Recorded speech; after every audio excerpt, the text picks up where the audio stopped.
Se declara abierta la The fourth plenary meeting of the substantive session of the United Nations Conference to negotiate a legally binding instrument to prohibit nuclear weapons, leading towards their total elimination, is called to order.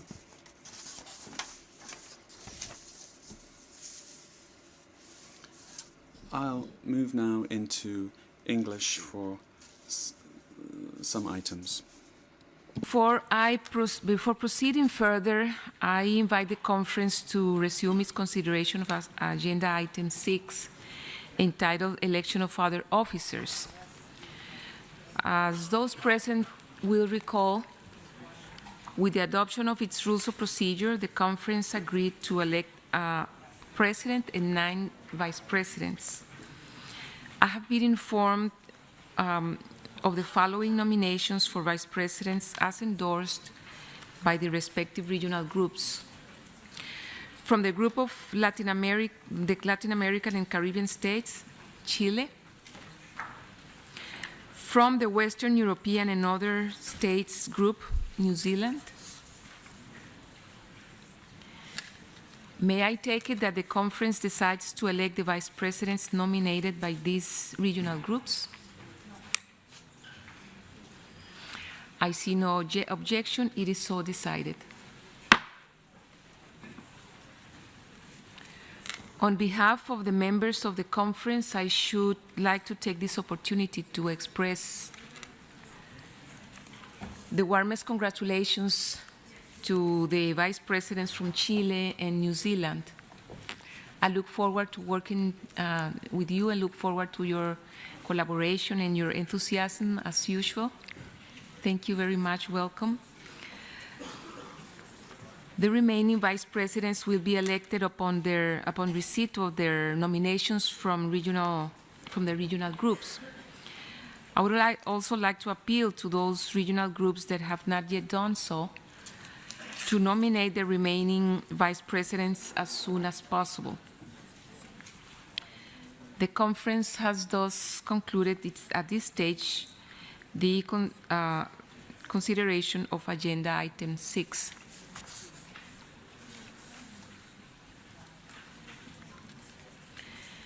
Excelencies, distinguidos.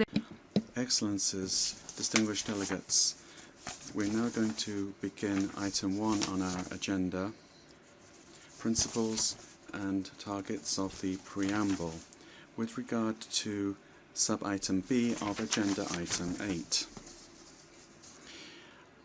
I would like to remind delegates that we're moving on to the part of the conference that we've all been waiting for very enthusiastically, to be able to have a very fruitful discussion amongst delegations on your aspirations and ambitions for the substance of the treaty. Now, if your comments are, I would encourage you to be as specific as possible in your comments.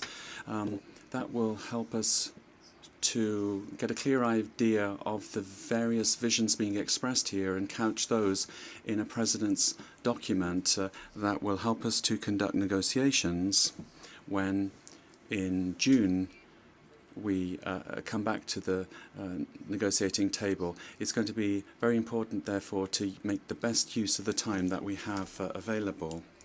So I'd now like to move on to this segment and remind you, as I said previously, that towards the end of this session, I will be proposing to you how I think we should continue, particularly in the intersessional period before we resume, as I said, in the month of June, to resume negotiations on the treaty. So I'd like to just stress how important it is to have as broad as possible participation and broad-ranging as possible contributions, and as specific as you can be, I would say, at this stage. And it will be a very solid basis, I think, to be able to continue with the rest of the process which is extremely strategic at this historic point in time. Having made that brief introduction, I'd now like to begin with the list of speakers that have requested the floor to speak to the item of substance. And the first on my list is the delegation of Chile. Gracias, señora Presidenta. Thank you, Madam Chair. Allow me to say how happy we are to have seen how well you're leading our work, and we're very proud as Latin Americans to see you in the chair. And once again, you can count on us to cooperate with you in all work of this conference, as in our role as vice chairs. And we'd like to extend our thanks to GRULAC. Madam Chair, we feel that the discussion that we are beginning is extremely important because the preamble has to clearly express the political intention that we are aiming at with this treaty. And it's also the opportunity and the place to leave a record, as it were, of which legal institutions are going to develop throughout the process. I'd like to, first of all, refer to the notion of prohibiting nuclear weapons as one additional element in the legal framework or architecture of non-proliferation and arms control structure. It's not just an isolated effort that is going to that is not going to be linked to the other instruments of international disarmament law. It's very important to stress this link. We don't want it to be something that's isolated and just a political gesture that is voted on as if we were talking about fireworks for the new year. It's not that. It's not just a publicity stunt. It's one step further as part of the process. We also have to remember at this stage of our discussions what the issue of the process is. The instruments of international disarmament law, well, they exist as well, but the disarmament agreements are living things that are developed through the follow-up mechanisms, amongst other things, the review mechanisms that they have. Now, I'm not suggesting immediately that we should create a review mechanism in this treaty. It may well end up existing, but what's important is the notion of a process that it won't be done and dusted when it enters into force. It will continue to develop. To go into more details, I think that there's an interesting legal aspect here that should be discussed. When I say it should be discussed, I'm referring to the fact that through our deliberations, we should try at least to reach consensus on this. And I'm referring to whether nuclear weapons are or are not legal already. Because I've heard some delegations, and there's an opinion to the effect that when our prohibition treaty would be covering a legal vacuum, and the illegality of weapons would be covered by this treaty. That's one school of thought. There's another school of thought, however, and for this I'd like to thank our colleagues from civil society that have drawn our attention to this as follows. If nuclear weapons are basically contradictory and irreconcilable with international humanitarian law, then it's possible to hold the view that nuclear weapons are already illegal.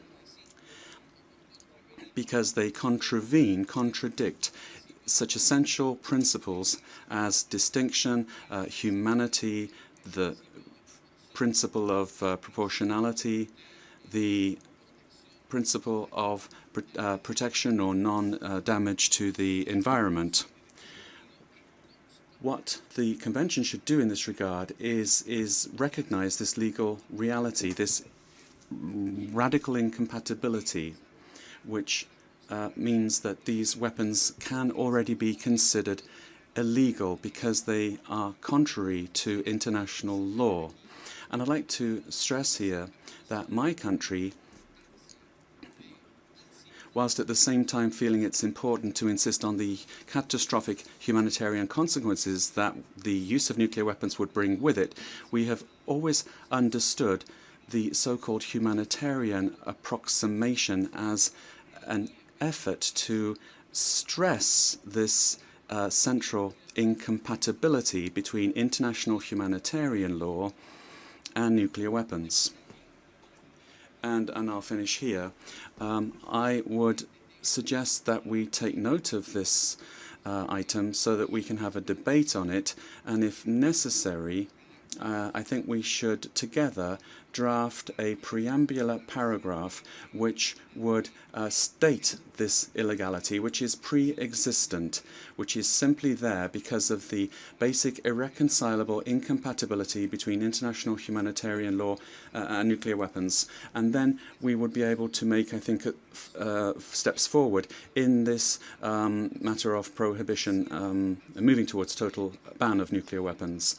And I'd also like to express the thanks of Chile for the support given to us by the Organization for the Prohibition of Nuclear Weapons in Latin America, OPNL, and they've provided us with the first technical document for our conference. Thank you very much, Madam Chair.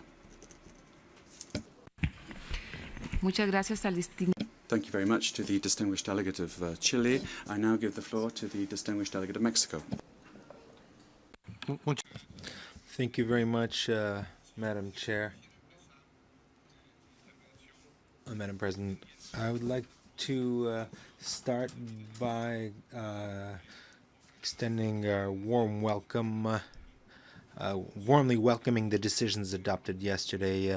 The way you conducted our meeting was excellent, and today, thanks to your skill, we are able to really focus on the substance and put behind us the procedural aspects, and we really welcome that.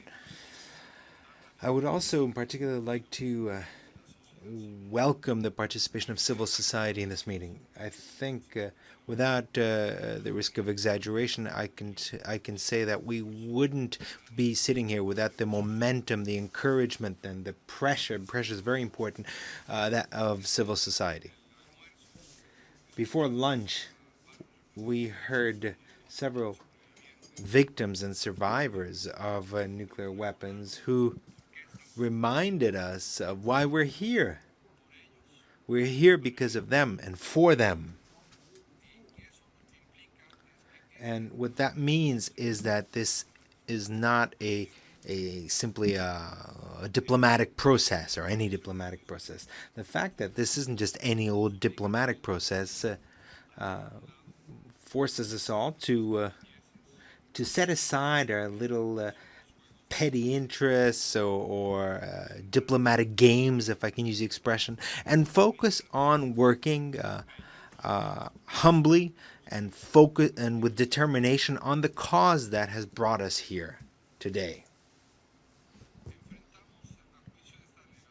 This delegation considers that we are facing the greatest challenge in developing the work that I referred to, and that is this greatest challenge is to discourage attempts both in good faith and in bad faith of incorporating elements into the treaty that we are working on that go beyond the mandate of the resolution,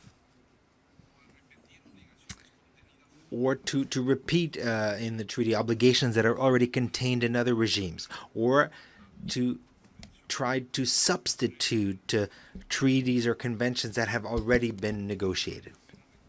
It's important to recall that we are negotiating a treaty on the prohibition rather than a comprehensive convention. Mexico considers that this treaty is and will be a contribution to building and consolidating the non-proliferation and disarmament regime. It is not an end in itself. It is a step, a very important step, a very meaningful step, but merely a step in the construction of a complex architecture for a world free of nuclear weapons. This is why we believe that this should be a relatively simple and direct instrument, but a robust instrument. An instrument that doesn't substitute but complements other regimes and processes. That also is complementary to other development processes that are underway now, or which will be developed in the future, or which will be generated by the adoption of this treaty, and that will include measures of destruction, elimination, and measures on the verification of this destruction of this type of weapons. As you said at the beginning of the conference, as Mexico understands that the three thematic discussions that will take place this week, and in which we will take part in, both in this one and the two subsequent ones, is that you should have an opportunity to hear the expectations of delegations here regarding the contents of this instrument on prohibition, or treaty on prohibition, in order to identify the elements that will guide you in elaborating the draft treaty that will serve as a basis for the negotiations that will take place starting from June. For this purpose, my delegation intends to outline our expectations and the elements that we wish to see included in the preamble to the treaty, where including the background aspects, principles, and aspirations should be reflected. Mexico expects that the treaty will establish a high legal standard that explicitly prohibits nuclear weapons, in particular due to their unacceptable humanitarian consequences, very similar to the way other instruments for the prohibition of weapons of mass destruction that have been eliminated. The prohibition of nuclear weapons should contribute to efforts to achieve a world free of nuclear weapons, and to serve as a catalyst for the elimination of weapons, and to contribute to the strengthening of the non-proliferation and nuclear disarmament regime with a view to the total elimination of nuclear weapons, by promoting the understanding that the existence itself of nuclear weapons is unacceptable. It will do this by establishing a global norm or standard that stigmatizes this category of weapons and discourages their horizontal and vertical proliferation, and will create incentives for their elimination. It will establish incentives so that nuclear weapon states, who unfortunately are not with us today, and those states who are covered by extended nuclear deterrent would give up the dependence on this type of weapons. The preamble should underscore the urgency of eliminating this category of weapons, given and the need to avoid seeing humankind once again bear witness to the terrible consequences. Now, the preamble should also once again confirm the primacy of multilateral diplomacy in non-proliferation, and also it should focus on promoting multilateralism as an essential tool in the area of disarmament. We believe that it's also relevant to explicitly and clearly refer to the inhumane character of nuclear weapons, the inability of states of dealing with the humanitarian consequences that a nuclear explosion would cause. It's important to condemn nuclear weapons in the preamble and reaffirm the principle that this type of weapon should not be used by any actor under any circumstances. It should also acknowledge that the most effective guarantee against the risk of another detonation of nuclear weapons is their total and complete elimination. The preamble should also acknowledge that the prohibition of nuclear weapons is a contribution to the non-proliferation and disarmament regime, but to achieve a world free of nuclear weapons, additional or complementary measures are needed. We consider that it's important to reassert that the new treaty is complementary to other instruments and processes that aim to strengthen the existing regime. A legally binding instrument that prohibits nuclear weapons will not substitute the NPT. Both these treaties will not compete with each other. They will be complementary and they will strengthen the regime. Perhaps it would be important to recall explicitly that in accordance with international law, the new obligations would not substitute but rather complement prior obligations. It should also be acknowledged that the prohibition will complement other processes in the non-proliferation and disarmament process, such as the nuclear fissile material treaty and also the nuclear test ban treaty. We should also perhaps include reference to the relevance of a nuclear-free zone regime or densely populated zone regime in connection with the prohibition. The preamble should also affirm the notion that the use of nuclear weapons would be contrary to international humanitarian law, and that is precisely the point that the distinguished delegate of Chile just stressed.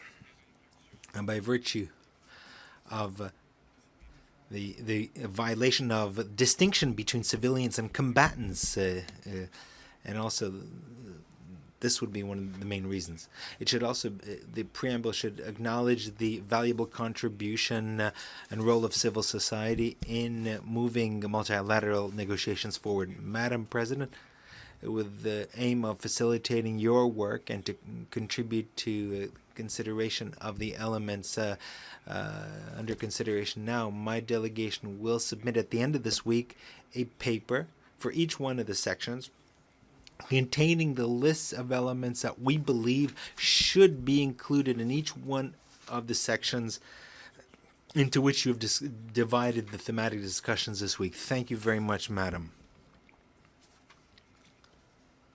Thank you very much to the distinguished delegate of Mexico, Ambassador Monaco. The next speaker is the delegation of Sweden.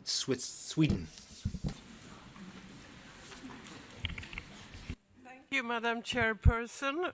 Allow me first to congratulate you and the other members of the Bureau upon your election. And I pledge the full support of my delegation for the important and challenging task ahead of you. Since I did not speak during the high-level segment, I would like to start with some general remarks before I enter into topic one. Sweden has always actively participated in multilateral negotiations related to disarmament. And as a strong supporter of the United Nations, it goes without saying that we participate in a multilateral UN negotiation.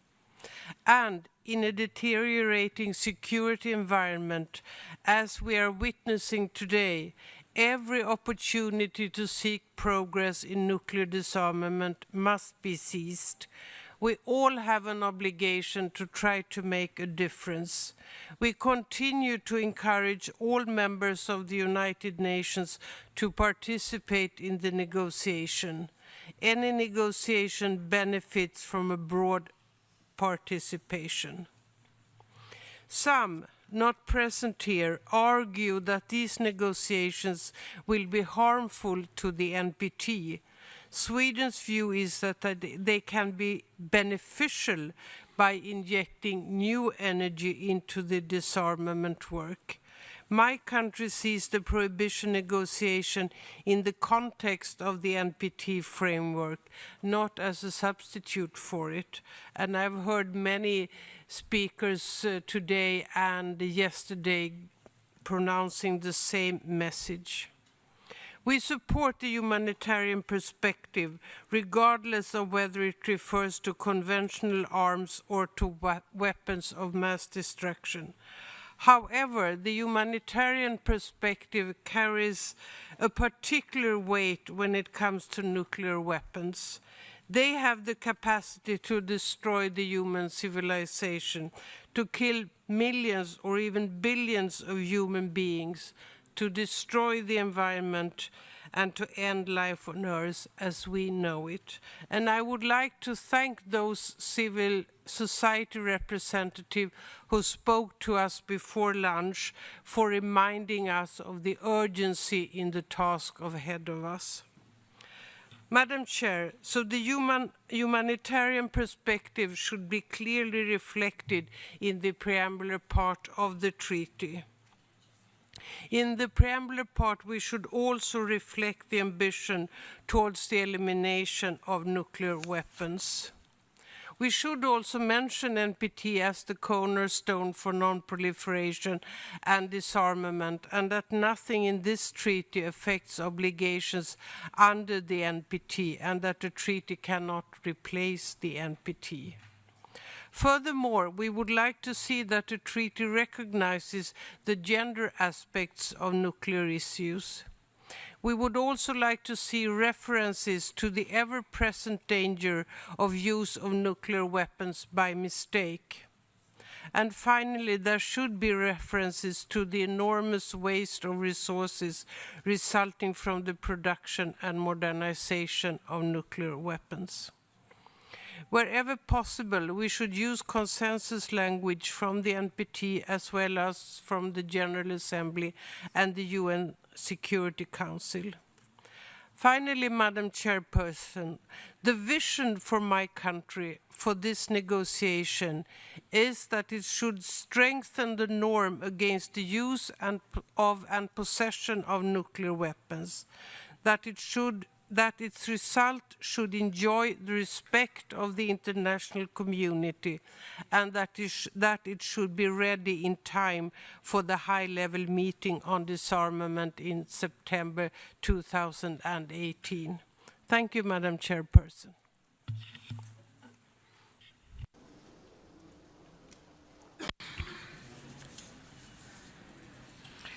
Muchas gracias. Thank you to the distinguished delegate of Sweden, Ambassador Valder. The next speaker is a delegation of Sri Lanka. Thank you, Madam President.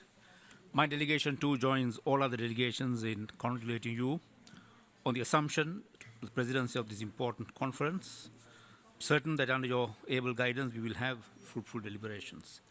We will focus in our intervention on the elements that should guide our deliberations, on the principles, the objectives, and the preamble elements of the proposed instrument. Madam President, the grave threat to humanity posed by the existence of nuclear weapons and the catastrophic consequences of the detonation of any nuclear weapon are the grim realities we face today. We strongly believe that the solution to counter the challenge of nuclear weapons lies within multilateralism, in the collective will of member states. Therefore, a legally binding instrument to prohibit nuclear weapons, leading towards their total elimination, which builds on existing normative frameworks in the field of disarmament, principally the Non-Proliferation Treaty, the NPT, the Comprehensive Nuclear Test Ban Treaty, the Biological Weapons Convention, and the Chemical Weapons Convention, would be a great step forward in the process of nuclear disarmament. Indeed, let us remind ourselves that Article 6 of the NPT envisages further effective measures to attain the goal of disarmament.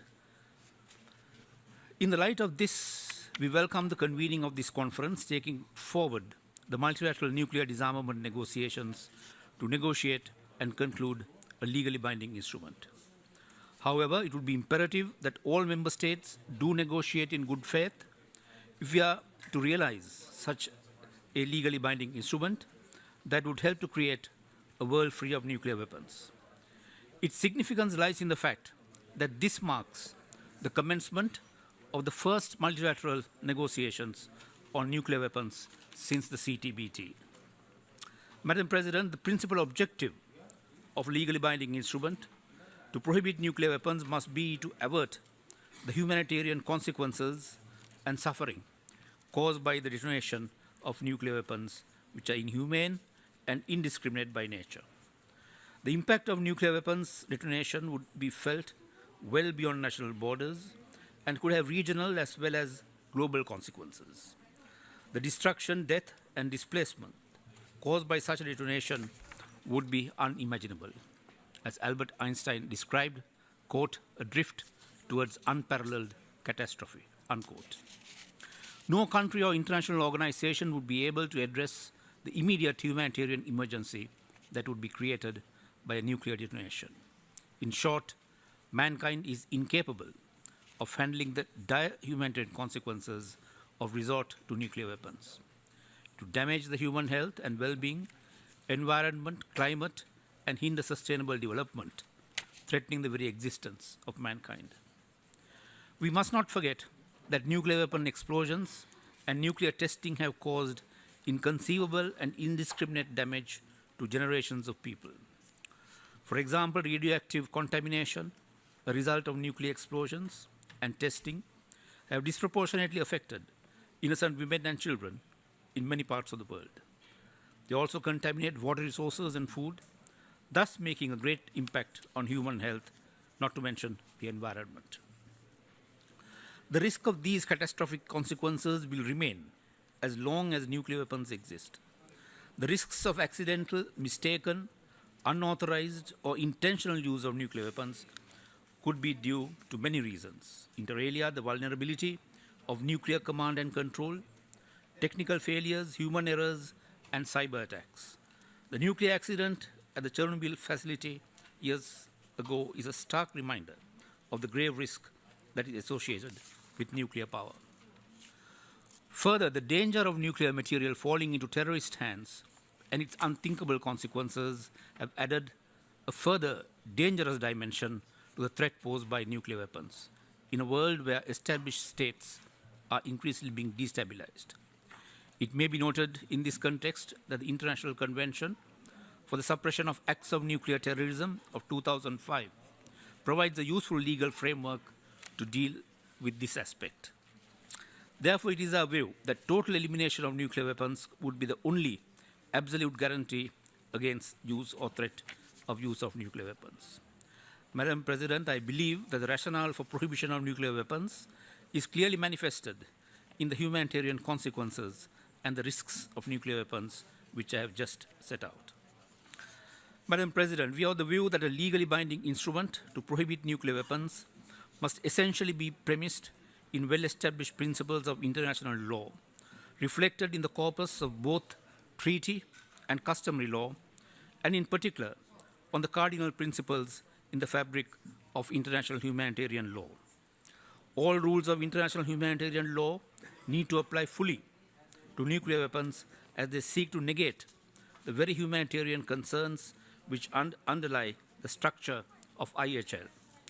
In this sense, the use or threat of nuclear weapons are a violation of international law and therefore illegal. We fully subscribe to the notion of illegality of nuclear weapons in any circumstances, which was so clearly elucidated by the late Judge C.G. Veeramantri of Sri Lanka in his dissenting opinion in the well-known 1996 ICJ advisory opinion on the legality of the threat or use of nuclear weapons. It is appropriate to quote from Judge Veeramantri's opinion, and I quote, "My considered opinion is that the use or threat of use of nuclear weapons is illegal in any circumstances whatsoever. It violates the fundamental principles of international law and represents the very negation of the humanitarian concerns which underlie the structure of humanitarian law. It contradicts the fundamental principle of the dignity and worth of the human person on which all law depends. It endangers the human environment in a manner which threatens the entirety of life on the planet, unquote. This statement captures the essence of the core rationale behind the need for a legal instrument to prohibit nuclear weapons. We believe that the notion of illegality or the threat or use of nuclear weapons in any circumstances could be the key underlying principle that could drive a legally binding instrument to prohibit nuclear weapons. Fundamental principles of international humanitarian law, such as the rule prohibiting attacks directed at civilians or civilian objects, and the rule prohibiting indiscriminate attacks, which are covered by the principle of distinction, could address the inhumane and indiscriminate nature of nuclear weapons. Principle of proportionality, which prescribes that response must be proportionate to the threat. The rule on the protection of the natural environment, and the rule that no weapons, projectiles, or materials and methods of warfare of a nature that cause superfluous injury or unnecessary suffering should be used are some of the key legal principles that need to be employed to strengthen the legally binding instrument. Madam President, Sri Lanka is committed to the elimination of the threat posed by nuclear weapons. We will make all possible endeavors to make nuclear disarmament realizable and to bring peaceful users of nuclear technology within reach.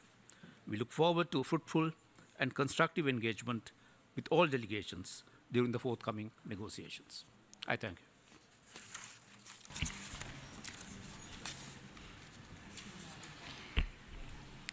Le agradezco. I'd like to thank the distinguished representative of Sri Lanka, Ambassador Pereira, for your contribution. I would now like to give the floor to the delegation of Brazil. Thank you very much, Madam Chair. I wish to congratulate you, first of all, on the conduct of business during the course of this conference. And I will present our views in a mix of narrative and some specifics regarding the preamble. The states and civil society organizations participating in this conference are here to seek a solution to one of the most serious threats to the present and future of human race, the continuing existence of nuclear weapons. The great danger that these weapons pose to life on Earth and the need to make every effort to avert the danger of nuclear war and to take measures to safeguard the security of peoples are recognized by the Non-Proliferation Treaty of Nuclear Weapons, NPT. And we should make a reference to this in the preamble. Although there is general agreement that these weapons, far from helping to strengthen international security, on the contrary, weaken it, the international community has not been until now able to take effective measures in relation to nuclear disarmament. Paralyzed for over 20 years, the Conference on Disarmament has manifestly failed in bringing us closer to a world free of nuclear weapons. The unequivocal undertaking to accomplish the total elimination of nuclear arsenals, on the other hand, has received a rather equivocal interpretation, according to which nuclear disarmament obligations are perceived as a voluntary endeavor to be carried out at a pace, in a manner, and on the terms decided by a few. Unfortunately, there are no credible indications that nuclear weapon states are moving towards fulfilling their nuclear disarmament obligations and commitments. On the contrary, what we see is a reiteration of policies that only confirm their flagrant determination to continue with such weapons for the coming decades, if not forever, in a self-interested interpretation of the 1995 decision to extend the NPT indefinitely. The treaty, as was mentioned by the Ambassador of Mexico, is not an end in itself, but a step towards a total and complete elimination of nuclear weapons. And this should be clearly expressed in the preamble of our treaty. Madam President, in spite of this profound diplomatic deadlock, recent discussions on the humanitarian consequences of nuclear weapons have confronted us with the urgency of taking action to ensure that such weapons will never be used again. The conferences on the humanitarian impact of nuclear weapons held in Oslo, Nayarit, and Vienna have deepened our collective realization of the grave, immediate, mid- and long-term consequences of a nuclear weapon explosion, which would not be contained by national borders, but would have regional and even global effects, threatening the survival of our planet. We need, therefore, to make adequate references to the humanitarian pledge process in the preamble and to draw language from those agreed discussions. The future treaty should recognize the complexity of an interrelationship between these consequences on health, environment, infrastructure, food security, climate, development, social cohesion, and the global economy, which are systemic and potentially irreversible. Our concerns have been amplified by the ongoing modernization of nuclear weapon arsenals and nuclear weapon possessing states, the role attributed to nuclear weapons in the nuclear doctrines of possessor states, and the emergence of a rhetoric that values nuclear weapons, which increase significantly the risk of a nuclear weapon explosion either by intent or accident. Aware that the risk of nuclear weapons use can only be avoided when all nuclear weapons have been eliminated, and convinced that all states must make special efforts to establish the necessary framework to achieve and maintain a world without nuclear weapons, Brazil considers that the negotiation of a legally binding instrument is a long overdue moral and legal duty of the international community, and we should find a way to express this also in preambular language. The ultimate aim of a future treaty to prohibit nuclear weapons is to contribute to the realization of the purposes and principles of the Charter of the United Nations. So we need to make a reference to the Charter of the United Nations. In particular, the objectives of saving succeeding generations from the scourge of war and reaffirming the fundamental dignity and worth of the human person. More than 70 years ago, the very first resolution approved by the UN General Assembly focused precisely on what was then and is now the greatest challenge before the international community, the need to prohibit and eliminate all atomic weapons from national armaments. So perhaps it would be a good idea to make a reference to the first resolution approved by the UN General Assembly. The humanitarian consequences of the use of nuclear weapons not only assail the conscience of humankind, but are also contrary to the rules of international law, including humanitarian law and international human rights law. In particular, international humanitarian law principles establish that the right of parties to an armed conflict to choose methods or means of warfare is not unlimited. In addition, there are rules which determine that the parties to a conflict shall at all times distinguish between the civilian population and combatants, and between civilian objects and military ones, and accordingly direct their operations against military objectives only. Finally, in the conduct of military operations, constant care shall be taken to spare the civilian population, and individual civilians must enjoy general protection against dangers arising from military operations. So the fact that the use of nuclear weapons is contrary to international humanitarian law should be referenced in the preamble of this treaty. This humanitarian concern was a motivating factor in establishing the NPT and remains a motivating factor for those who support the negotiation of a legally binding treaty to prohibit nuclear weapons, leading towards their total elimination. In this regard, the future treaty should reaffirm the object and the purposes of the NPT, and note that without the requisite progress on nuclear disarmament, the objectives of the treaty will never be realized. It should thus be emphasized that the urgent need to make progress on Article 6 of the NPT. This would most certainly help restoring the treaty's credibility with the nuclear ban in place, give its principles and objectives additional normative support. Against this background, Brazil believes that the preamble of the future treaty should include the reiteration of the determination of the states parties to act with a view to achieving effective progress towards general and complete disarmament under strict and effective international control, including the prohibition and elimination of all types of weapons of mass destruction. The preamble should recognize the contribution of civil society and all those who spoke out and mobilized to make this conference and the treaty a reality, thereby sustaining positive momentum for the international community to fulfill our shared commitment towards a world free of nuclear weapons. The preamble should also recognize the fundamental and historical contribution of the treaties of Tlatelolco, Rarotonga, Bangkok, Pelindaba, and Semipalatinsk, which created the nuclear weapon-free zones as effective legally binding measures to achieve a world free of nuclear weapons.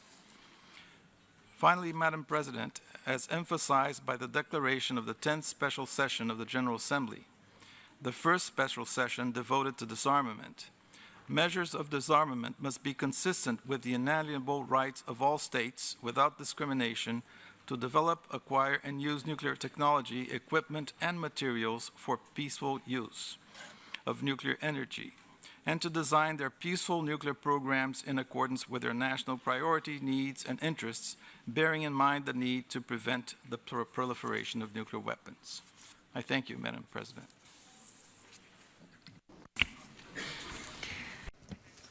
I'd like to thank the distinguished representative of Brazil, Ambassador Patriota. I now recognize the delegate of Algeria.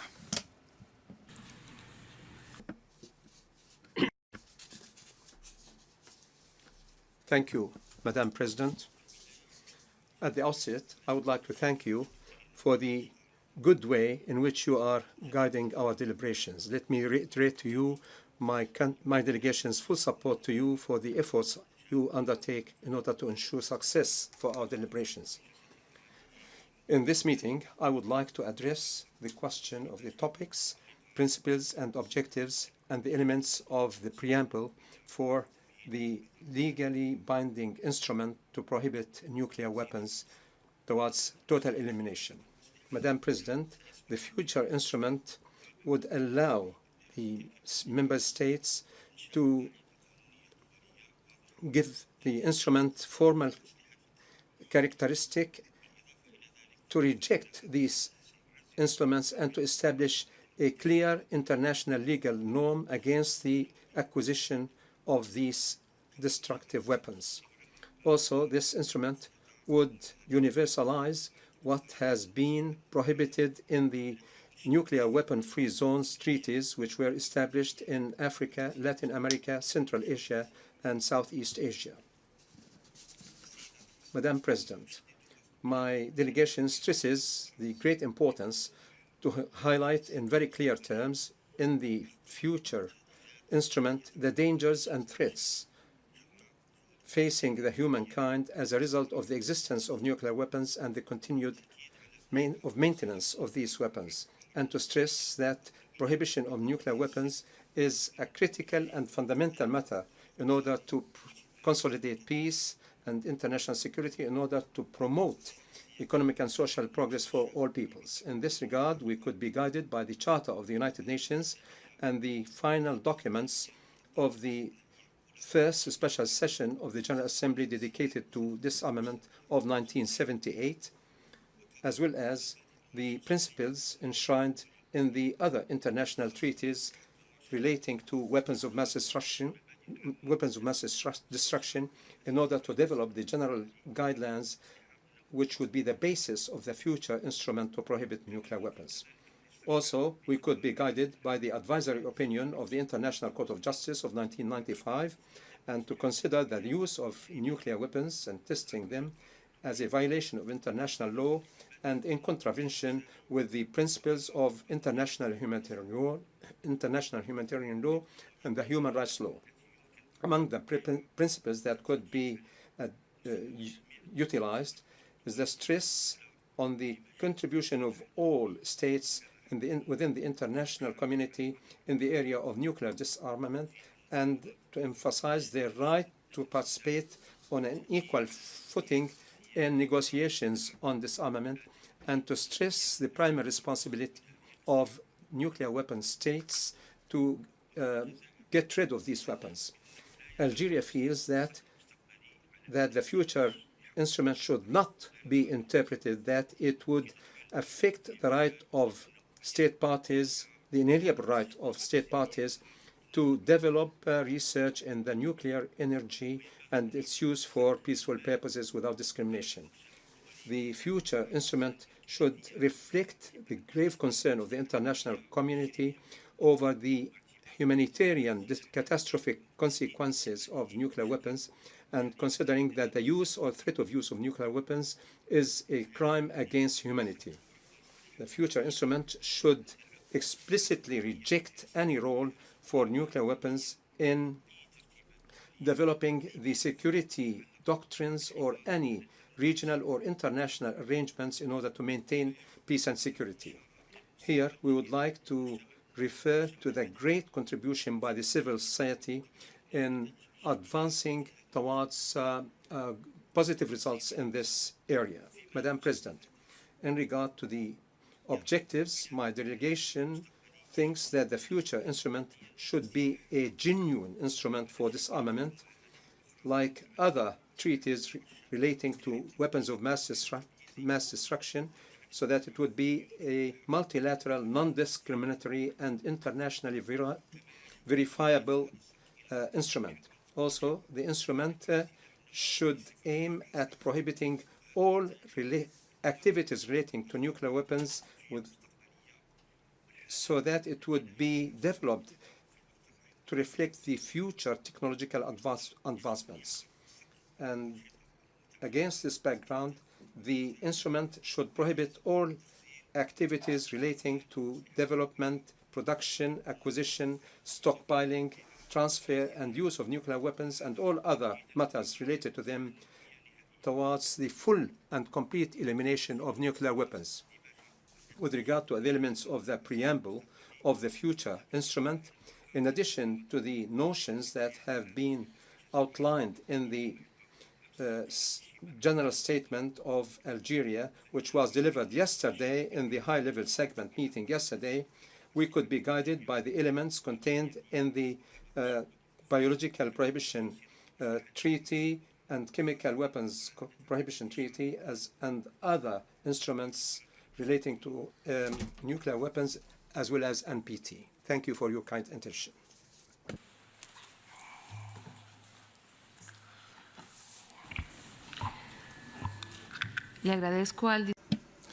I thank the distinguished delegate of Algeria, and I'd now like to give the floor to the delegation of Jamaica.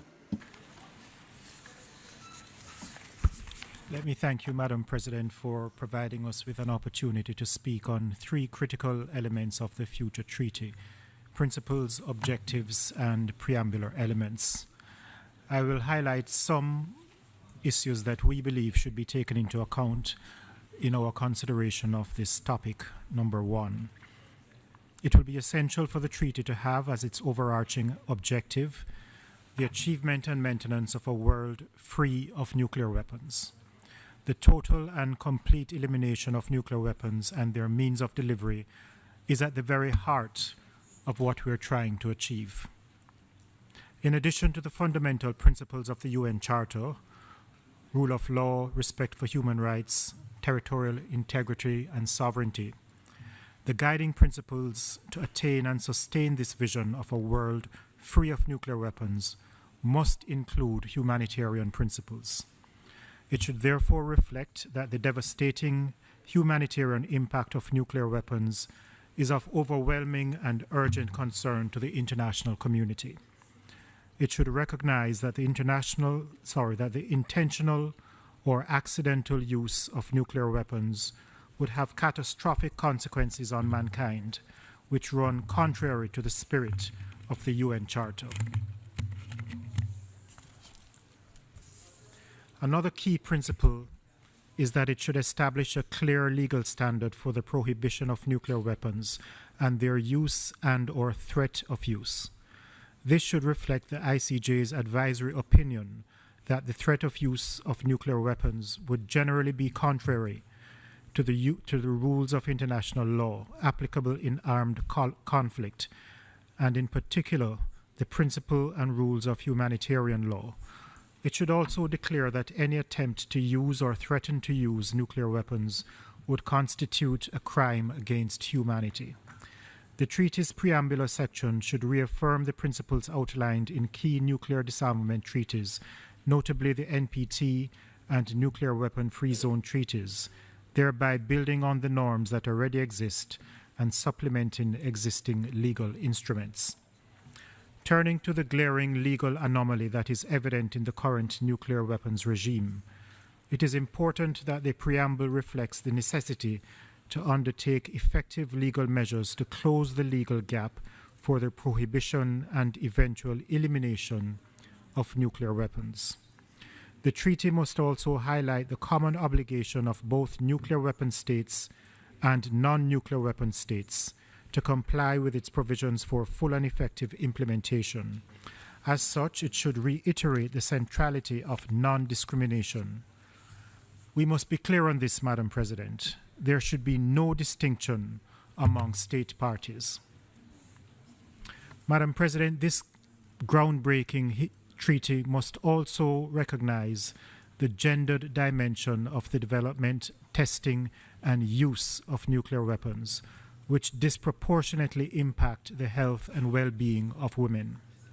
Finally, as a small island developing state, it is an imperative for Jamaica that the treaty recognize the benefits to be derived from the reallocation of the vast resources expended on the maintenance and modernization of nuclear weapons towards economic and social development.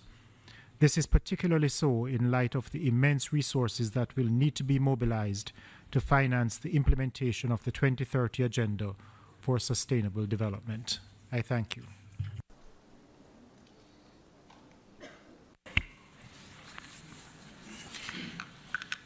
Le agradezco al distinguido embajador. I thank the distinguished ambassador of Jamaica for that statement, and I now give the floor to the delegation of the Philippines.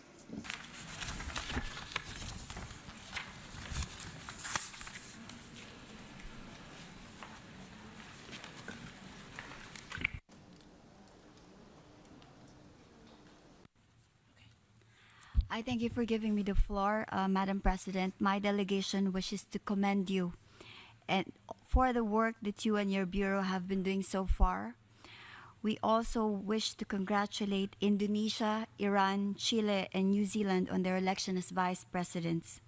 My delegation has highlighted in the high-level segment that the Philippine Constitution renounces war as an instrument of national policy and pursues freedom from nuclear weapons in our territory. The only way to guarantee this freedom is through the achievement and maintenance of a world without nuclear weapons. The Philippines believes that it's important to address issues related to nuclear weapons in a comprehensive, inclusive, interactive, and constructive manner for the advancement of multilateral nuclear disarmament. We echo the sentiment of hope amplified in the statements of many delegations in this conference that this brings us to a new threshold from decades of work of the international community, including NGOs and CSOs, on nuclear disarmament. Madam President, there should be no ambiguity in the language of the future treaty that 1, we want to establish a clear legal standard to prohibit nuclear weapons based on their consequences, similar to legal instruments that have successfully rendered other weapons of mass destruction unlawful. Second, we are non-discriminatory and we apply the same principles to all parties. Third, we want to universalize the norms established by nuclear weapons-free zones treaties in various regions. Fourth, we seek to address an unbalanced nuclear regime where states engage in nuclear weapons activities or consider themselves benefiting from the existence of nuclear weapons. Fifth, we want to sharpen coherence between and among the objectives of non-proliferation, disarmament, and peaceful uses of nuclear energy that bind us under the NPT.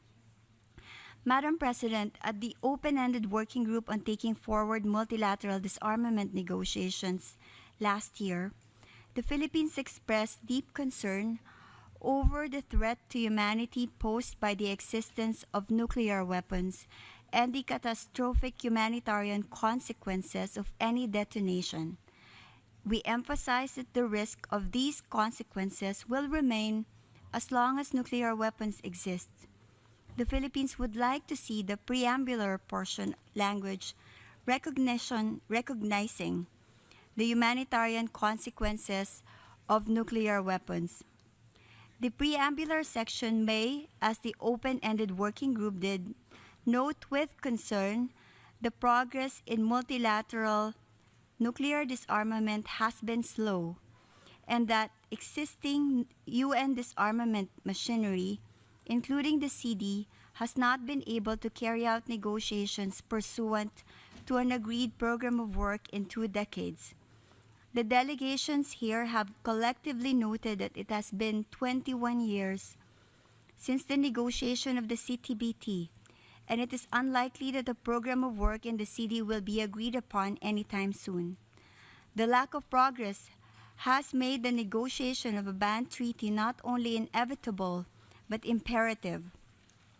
This section should also recall Article 6 of the NPT, which established a legal obligation on all state parties, especially the nuclear weapon states, to pursue negotiations in good faith on effective measures relating to nuclear disarmament.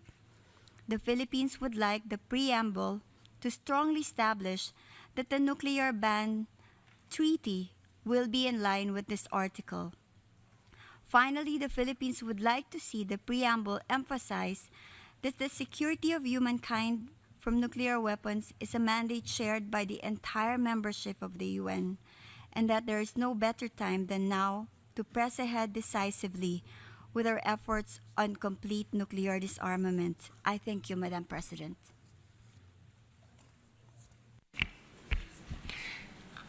Le agradezco a la distinguida.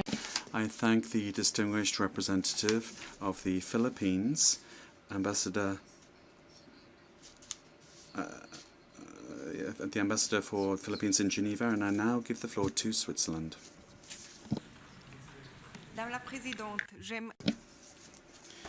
Madam President, taking the floor at the first time, and I'd like to congratulate you on being elected to preside over this conference. I assure you, as well as the other office holders, of our full support in achieving a positive outcome. Madam President, allow me to make a few general comments. First of all, I would like to welcome the fact that the rules of procedure adopted stress that future work will be guided by a consensus-oriented approach. This corresponds to the practice in our field, but more importantly, a consensus-based process would ensure that the voice of all states are duly heard and considered. This is central for facilitating the treaty being signed and ratified by the largest number possible of states participating in this process.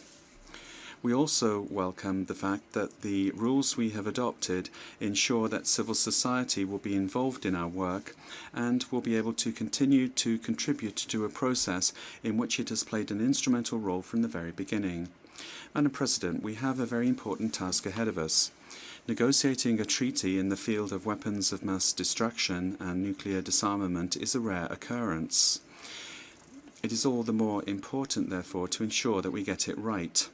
This process is of a particular nature, since, contrary to similar exercises, we cannot rely on extensive preparatory work, as, for instance, is usually the case and was the case for the Arms Trade Treaty, for instance.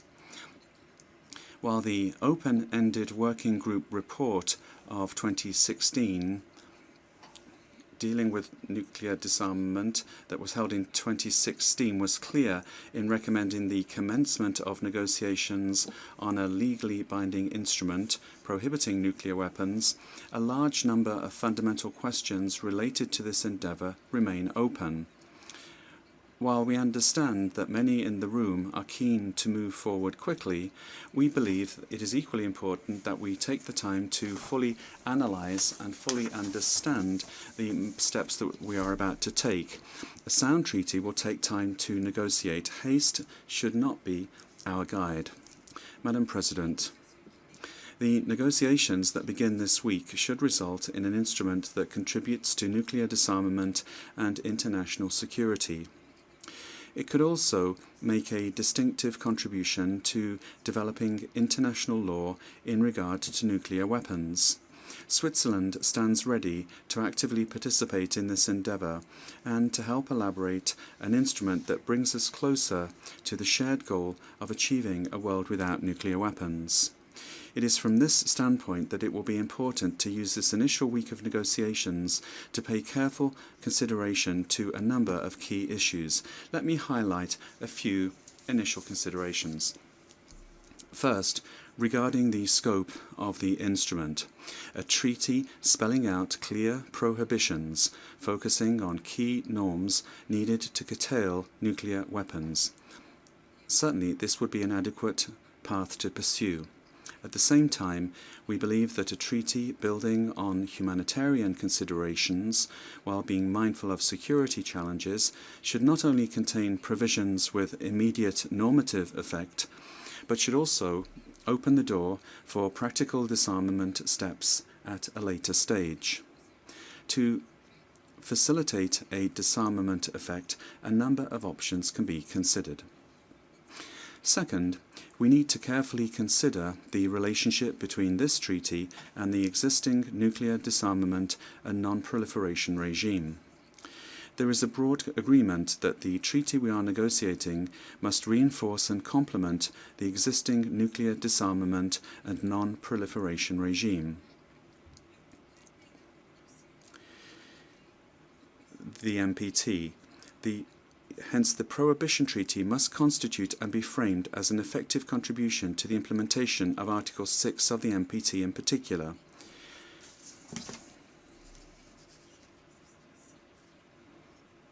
And we must understand what this regime means in practical terms. One key consideration in this area will be the issue of verification. The treaty we are to negotiate should not create an alternative to the NPT, possibly weakening it. It should be based on the most robust and clear verification regime possible under the auspices of the IAEA. Third, the treaty should also respect certain existing rights and interests of states. I'm not only referring to the right to the peaceful use of nuclear energy, which must not be affected by this treaty, but I'm also referring to the preservation of key economic, industrial, or research interests. Similarly, activities to ensure CBRN defence shall not be affected either, and the new treaty shall allow the continued cooperation among states in this area. Lastly, but not least, nothing in this treaty should hamper the security and military cooperation with states not party, provided such cooperation does not contradict the treaty's object and purpose. Safeguarding rights in these four areas, peaceful use of nuclear energy, economy and trade, CBRN defence, and security cooperation more generally, will be essential to ensure that the treaty can be supported by the largest number of states. Finally, in addition to laying out a number of key prohibitions, the treaty could also contain certain positive obligations. In view of the humanitarian dimension of the treaty, commitments to come to the assistance of any state faced by a nuclear attack of any type would seem appropriate. A number of options could be pursued, including victim assistance, assistance in cleaning efforts after a nuclear detonation, or ensuring international cooperation and assistance with regard to nuclear explosions. Madam President, as I mentioned at the outset, we have a significant task ahead of us. As we have said, a number of substantive issues remain to be resolved. At the same time, we're also facing political challenges beyond the draft text of this instrument. Nuclear weapons are a truly global challenge which requires a global response. Yet, important states have chosen not to participate in this process. Nevertheless, we have to do our utmost to ensure that this treaty will take nuclear disarmament forward and contribute to international security. Madam President, I would like to ask for the floor a second time a little later to give greater details with regard to the details that we feel need to be included in the preamble. Thank you. Muchas gracias. Thank you very much to the distinguished delegate of Switzerland, Ambassador Dalafiore. And I now give the floor to the delegation of Austria. Thank you, Madam President. It gives me great pleasure to congratulate you with a lot of affection on your election as president of these negotiations. You have already displayed your leadership during the consultations and yesterday, enabling us to adopt the rules of procedure without a vote. I just want to note that the decision on full participation with voting rights does not indicate a change in our national position. It was important to adopt the procedural decisions without a time-consuming and divisive debate. Before making concrete suggestions on possible elements, let me make a few remarks on our general idea of the treaty under consideration. Austria firmly supports the Nuclear Non-Proliferation Treaty as the present and future cornerstone of the international nuclear non-proliferation and disarmament regime. The new treaty will not only be fully compatible with the NPT, but also complementary, specifically by contributing to the implementation of Article 6. The new treaty will strengthen the NPT. The Prohibition Treaty should therefore contain a strong cross-reference to the NPT. In our view, the new treaty is best conceived as a first step in a more comprehensive process leading to the establishment and maintenance of a nuclear weapon-free world. Looking at other indiscriminate and inhuman weapons, such as biological weapons, chemical weapons, anti-personnel mines and cluster munitions, each time a legal prohibition stood at the beginning of successful disarmament. The new treaty will reinforce existing efforts to make progress in other areas related to nuclear disarmament, such as entry into force of the Comprehensive Test Ban Treaty or start of negotiations on a fissile material cut-off treaty. The new legally binding instrument shall build upon existing nuclear disarmament and non-proliferation instruments and should be stringently embedded in this framework. The relationship between the new treaty with the NPT and other existing instruments means that in our negotiations we do not have to reinvent the wheel.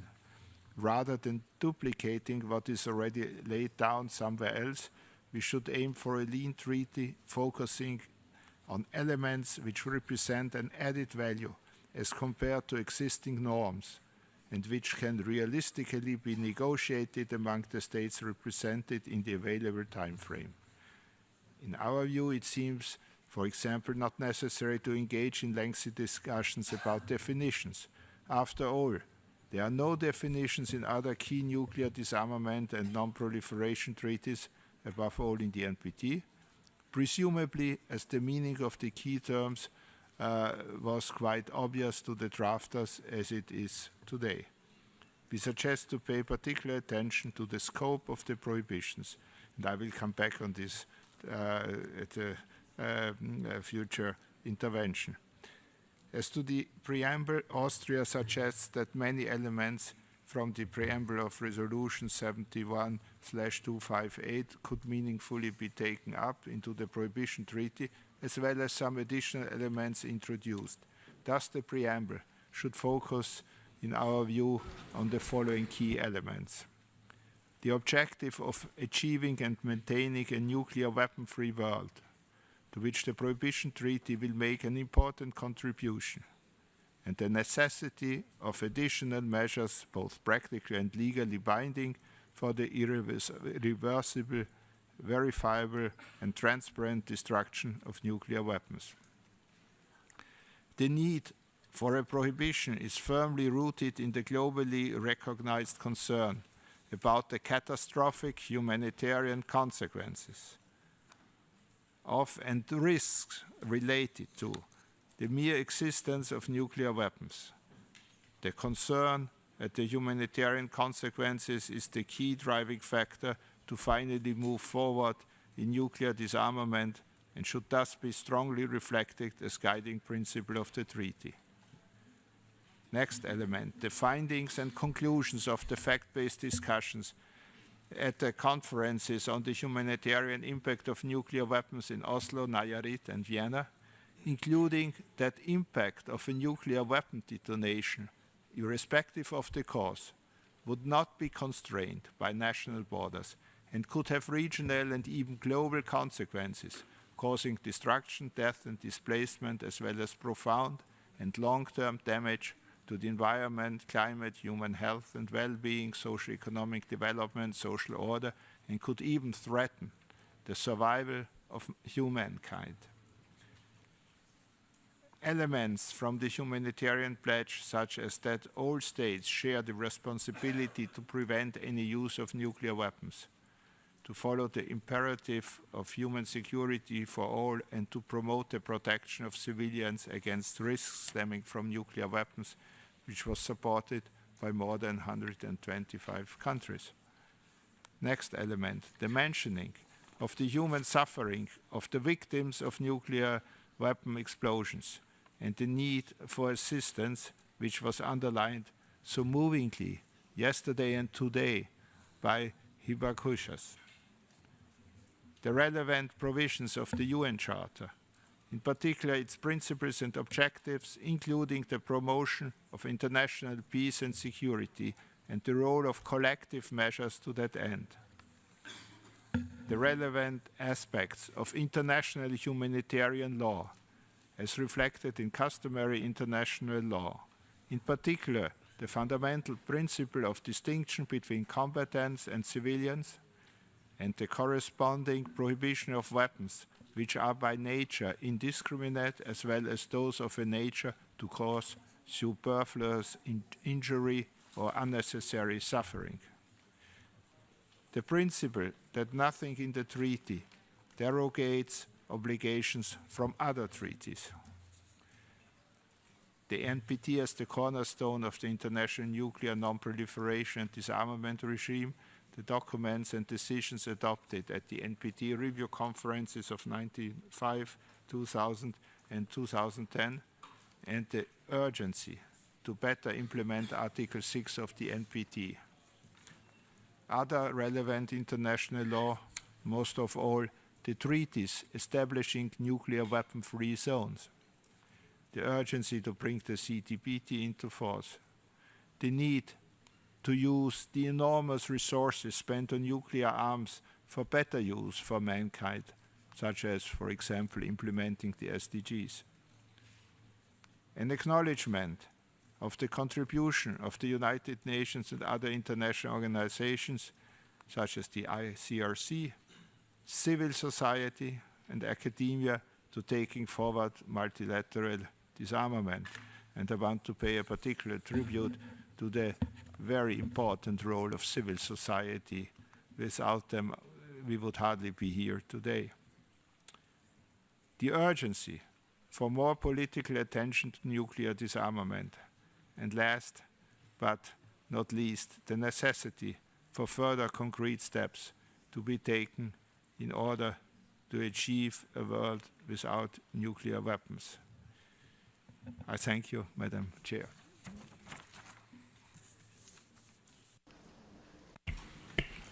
Le agradezco al distinguido. I thank the distinguished representative of Austria, Ambassador Hainosi. Thank you very much for those words. I now give the floor to the delegation of Ireland.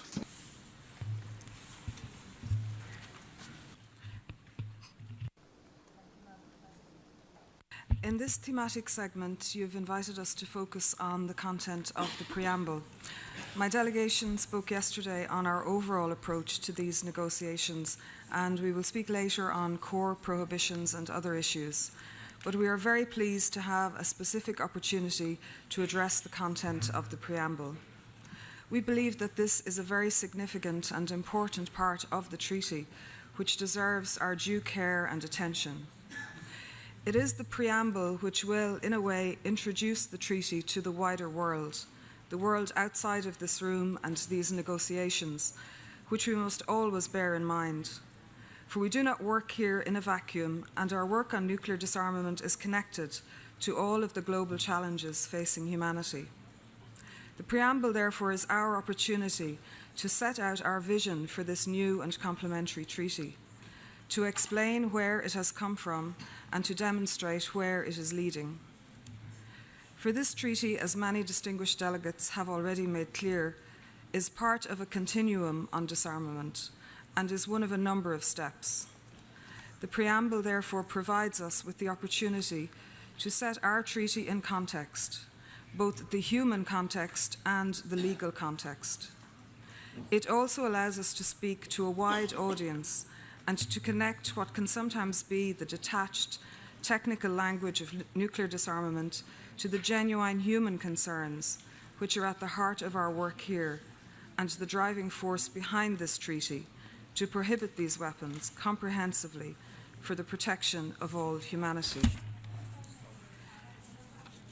In terms of the human context, the preamble can set out our determination to act on the humanitarian suffering caused by these weapons.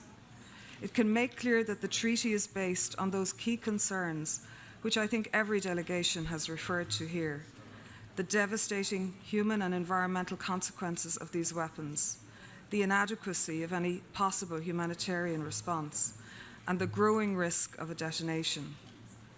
In this regard, the preamble can also indicate how the treaty will support our other global governance issues, such as the Sustainable Development Goals and Climate Agreement. Gender and disarmament, which has been mentioned by a number of delegations, is a horizontal priority for my delegation, and we would wish to see the preamble reflect the very important role and strong contribution of women to nuclear disarmament, as well as the disproportionate impact of these weapons on women and on girl children.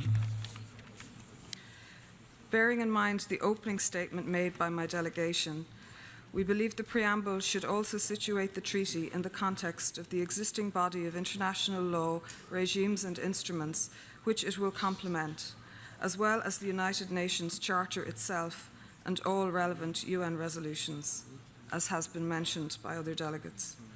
It should make clear that nothing in this new treaty should be read as setting aside, overriding, weakening or undermining states parties' obligations under existing law and other treaty commitments. This would include, of course, the NPT, which I think we have all made very clear the treaty will reinforce, but also the nuclear weapon-free zone treaties, the entry into force of the CTBT, the role of the IAEA, and other related issues and instruments. The preamble should pay tribute to the contribution of civil society for their determination, their advocacy, their expertise, without which we could never have reached this point. The preamble should also recognise the impact of these weapons on victims and the incredibly important role of survivors as living witnesses, whose very powerful testimony is an unanswerable argument for change. And we were privileged to hear some of that moving testimony in our morning session. The preamble provides us with an opportunity to create a lasting voice for such witness. It should emphasise and in itself serve as an important tool for the key area of disarmament education and awareness. Madam President, the preamble should remain true to the full text of our resolution, which is our mandate, and set out how the treaty is also a contribution towards the total elimination of these weapons. It should underline efforts for universality, make it clear that this is a step, that other steps are still required and envisaged, and indicate that there is a pathway for those who, for whatever reasons, may join the treaty later. Thank you. Le agradezco la I thank the distinguished representative of Ireland, and I now give the floor to Liechtenstein. Thank you very much, Madam President. It's very good to get to work in concrete terms under your continued able leadership of this process. Let me therefore also express the views of my country on the topic at hand, namely the principle and objectives and the preambular elements of the treaty. As far as the style and length are concerned, we think that it is important to keep the preamble concise in order to allow for a clear statement on the goals and intentions of the treaty, which are the prohibition and ultimate elimination of nuclear weapons. In doing so, we should be guided by existing language and a common intention to provide for a sound legal foundation for the treaty.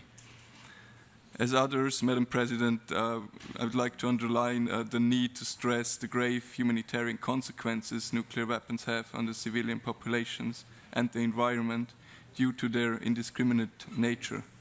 Nuclear weapons have cross-border effects, intergenerational consequences, and particularly grave impacts on women and children.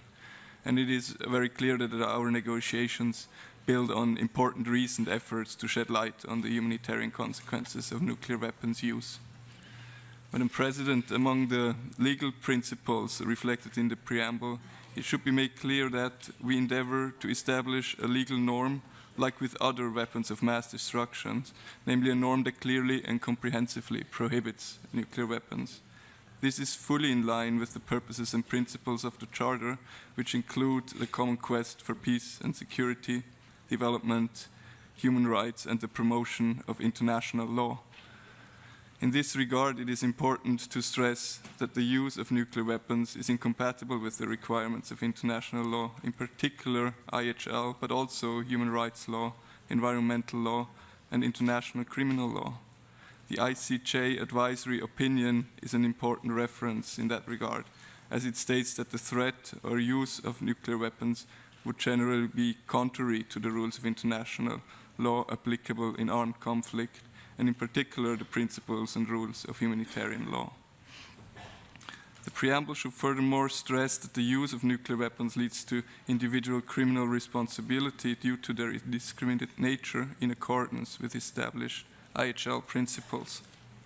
In addition to that, references should be made to norms which are already in place, including the NPT, the CTBT, and nuclear weapon-free zone treaties. It should be stressed that the Nuclear Weapons Ban Treaty is a major contribution to implementing the NPT, in particular its Article 6. Furthermore, the aspiration to achieve universality should be made clear in the preamble. All states have a responsibility to work towards achieving this goal.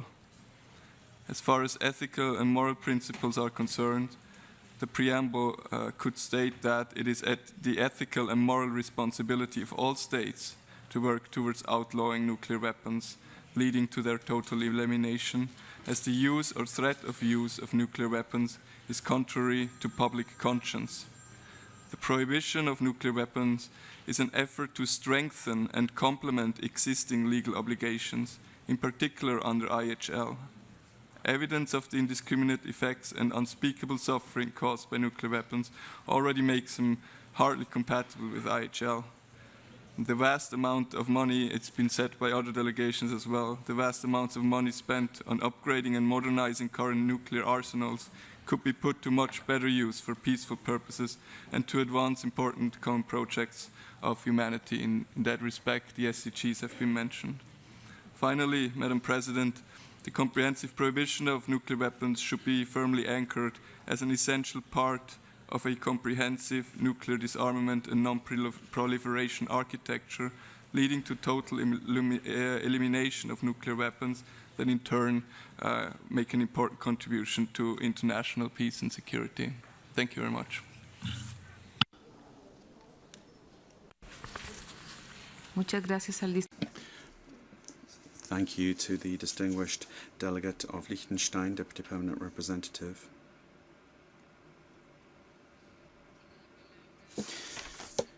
The delegation of Colombia now has the floor. Thank you very much, Madam President. With regard to the elements that should be contained in the preamble, the principles and aims of a future treaty, Colombia believes that we should base ourselves on recommendations of the final report of the open-ended working group in order to advance the process of negotiations overall. And in order to do this, provisions of Resolution 71258 and the documents presented by various countries, regional groups and organizations, as well as relevant instruments in the area of disarmament and non-proliferation should be included. With regard to the preambular section, Colombia believes that it should contain the following elements, amongst others: highlight the concern at the disastrous humanitarian effects of any possible use of nuclear weapons, to reinform the role of the disarmament machinery, particularly the Conference on Disarmament and the Disarmament Commission, to reaffirm the validity of multilateralism in developing negotiations on disarmament and non-proliferation, to welcome the efforts of member states to ensure progress in multilateral disarmament, to recall the Treaty of Non-Proliferation of Nuclear Weapons, and that this constitutes the cornerstone of the nuclear regime, and that any additional legal measure should complement and strengthen this regimen, to recognize the legally binding to recognize that a legally binding instrument prohibiting nuclear weapons would constitute an important contribution to comprehensive nuclear disarmament. However, in order to have a world without nuclear weapons, we would need to have additional measures of a practical and legally binding nature in order to ensure their irreversible, verifiable, and transparent destruction. To stress the importance of inclusion and participation of all member states in the process of nuclear disarmament. To indicate that pursuant to Resolution 71258, the General Assembly decided to hold in 2017 a United Nations conference to negotiate a legally binding instrument that would prohibit nuclear weapons and lead to their complete elimination, calling upon all participating states to do everything possible to work on this instrument and agree on it as soon as possible, to highlight the importance of universal accession to this instrument. With regard to the principles of the future instrument on prohibition of nuclear weapons, Colombia feels it relevant to include, amongst other things, the following references to international law, international humanitarian law, and the applicable instruments and regimes, to highlight the importance of solving international disputes by peaceful means, the obligation to respect and ensure respect for human rights and international humanitarian law, the importance of strengthening the disarmament and non-proliferation regime, including the 3 pillars of the Nuclear Non-Proliferation Treaty, the importance of addressing questions related to nuclear weapons in a comprehensive, inclusive, interactive, and constructive manner, to make references to the Comprehensive Nuclear Test Ban Treaty and to the IAEA Safeguards Regimen. Colombia believes that any future instrument to prohibit nuclear weapons should have as its goals a contribution to peace and security regionally and internationally, to establish and maintain a world free of nuclear weapons, and to promote measures, trust-building measures between states as a way to create conditions which will facilitate the total elimination of nuclear weapons. Madam President, to conclude, allow me to inform you that my delegation will be submitting a document, a drafting document containing these points that we mentioned at the beginning of our intervention. Thank you. I thank the distinguished representative of Colombia, and thank you as well for indicating that you will be submitting a document with the proposals of your country on this item. Thank you very much. The delegation of Vietnam has the floor. Thank you, Madam President. My delegation wishes to echo deep appreciation to you for your dedicated efforts to move the process of negotiating a legally binding instruments to prohibit nuclear weapons forward. Madam President, it is crystal clear that our objective is to achieve and maintain a world without nuclear weapons. Therefore, the universal task remains is to take forward multilateral disarmament negotiations. In our view, the preamble of the new instrument should include the following elements. First, the deep concern about the threat to humanity posed by the existence of nuclear weapons and the catastrophic humanitarian consequences of any nuclear weapon detonation compels states to act with a view to achieving effective progress towards general and complete disarmament of nuclear weapons under strict and effective international control. Second, the NPT remains a cornerstone of a nuclear disarmament, and such a new instrument will not only be complementary to and reinforce the NPT, but also serve as a practical and achievable step towards filling the legal gap in the international legal architecture pertaining to the legality of nuclear weapons. Third, it is necessary to recall the fundamental principles that state in their international relations must refrain from the use or threat of use of nuclear weapons against the territorial integrity or political independence of any state or in any other manner inconsistent with the purpose of the International Charter. States also should settle international disputes by peaceful means in accordance with the United Nations Charters and international law.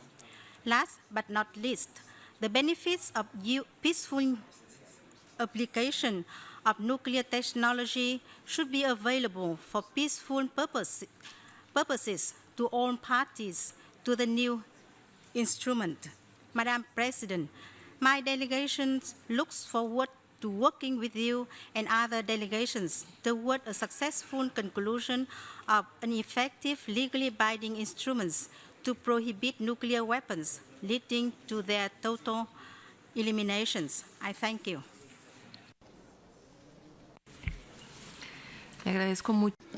I would like to sincerely thank the representative of Vietnam for her statement, and I now give the floor to the delegation of Malaysia. Madam President, thank you for this opportunity for my delegation to speak on this topic and to share with the conference our contributions on the principles, objectives, and preamble elements. As stated in our general statement earlier this morning, this conference should seek, by the end of its session on 7th of July, a legally binding instrument on prohibitions. An instrument prohibiting nuclear weapons should be one that is legally sound and focus on prohibitions that are achievable and realistic to negotiate and agree upon in the limited time available before the conclusion of the second session of the conference. We thus wish to propose the following as elements that can be included in the preamble of the treaty. Firstly, that general and complete disarmament of weapons of mass destruction, particularly nuclear disarmament, remains the highest priority, and that this instrument to prohibit nuclear weapons is a necessary step to lead to the total elimination of nuclear weapons. This is, of course, our ultimate shared objective. Secondly, a reference to the purposes and principles of the United Nations Charter. Thirdly, a reference to the universality of the instrument to recognize the inclusiveness of the instrument and how all states, including the NPT's designated nuclear weapon states and those with long-standing defense arrangements with the states. Fourthly, a reference to Article 6 of the NPT to recognize the interrelation and the complementary nature of the instrument to the NPT. Fifth, a reference to the advisory opinion of the ICJ on the legality of the threat or use of nuclear weapons on 8th July 1996 to recognize the opinion of the court and the linkage between that advisory opinion to the current process. Sixth, a reference to the humanitarian impact of nuclear weapons and the effects of such weapons, as well as how this process had led us to where we are now. And last but not least, seventh, issues that could trigger deep political divisions and complex technical debates such as elimination and verification should be preferably addressed in the preamble of this instrument. My delegation looks forward to hearing and considering other contributions that would be suggested for the preamble. While being ambitious, we need to be realistic on what we are able to fully consider and achieve in our limited time. As the conference discusses its next topic of core prohibitions, this conference may find that there will be elements that may better be suited for the preamble, especially if such elements may trigger major political divisions or technical debate. We are prepared to fully consider those and engage with delegations to ensure a successful outcome for this conference. I thank you.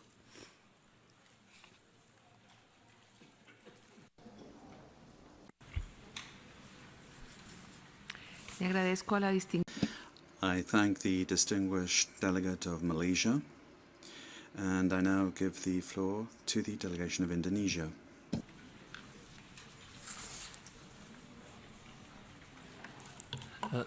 Thank you, Madam President. And at the outset, I would like to express our appreciation on your leadership of this conference. Madam President, my delegation is of the opinion that the following elements should be included in the preamble of the treaty. The preamble should contain a clear objectives of or goals of this treaty, namely steps toward total elimination of nuclear weapons.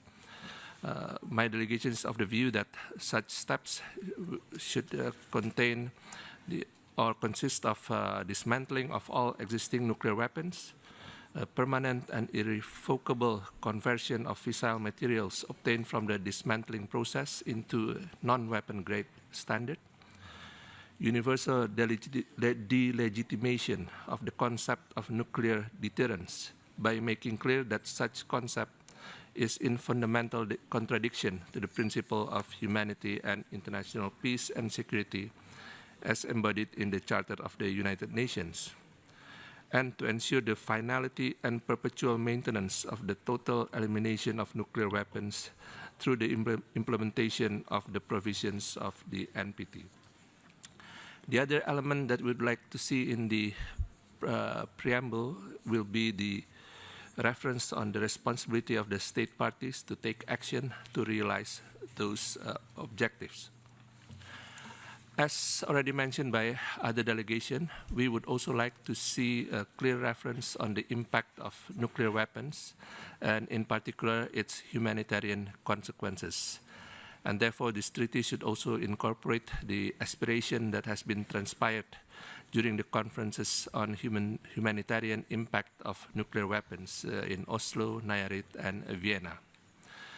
We would also like to see a clear reference to the relevant UN resolutions as well as other relevant existing treaties, as this new treaty is built upon those existing treaties.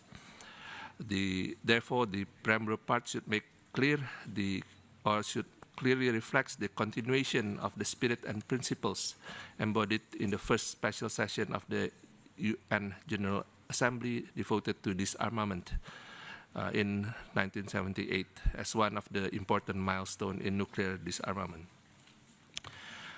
We would also like to have a clear stress on underlining the complementary nature of this treaty with the NPT. This treaty will fill the obvious void which has been haunting the NPT, namely the imbalance between its disarmament and non-proliferation pillars. Furthermore, this treaty is reciprocally dependent upon the NPT to ensure the continued preservation of its goal of total elimination of nuclear weapons. And finally, Madam President, we would also like to see a reference of the relevance of this treaty in strengthening the other existing treaty that establish nuclear weapon-free zones. I thank you, Madam President. I thank the distinguished representative of Indonesia. I now give the floor to the delegation of the Marshall Islands.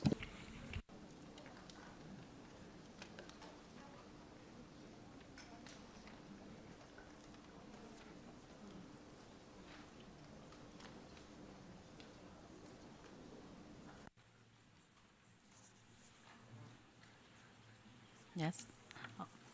Madam President, Excellencies, and colleagues, as this is the first time the Marshall Islands is addressing this meeting, we wish to congratulate you on your election.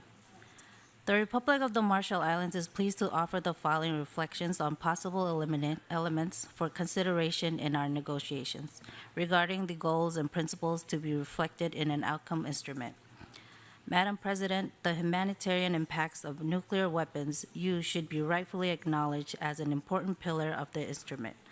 This must be accomplished in the means which does not point fingers nor erode whatever trust exists with nuclear-armed states.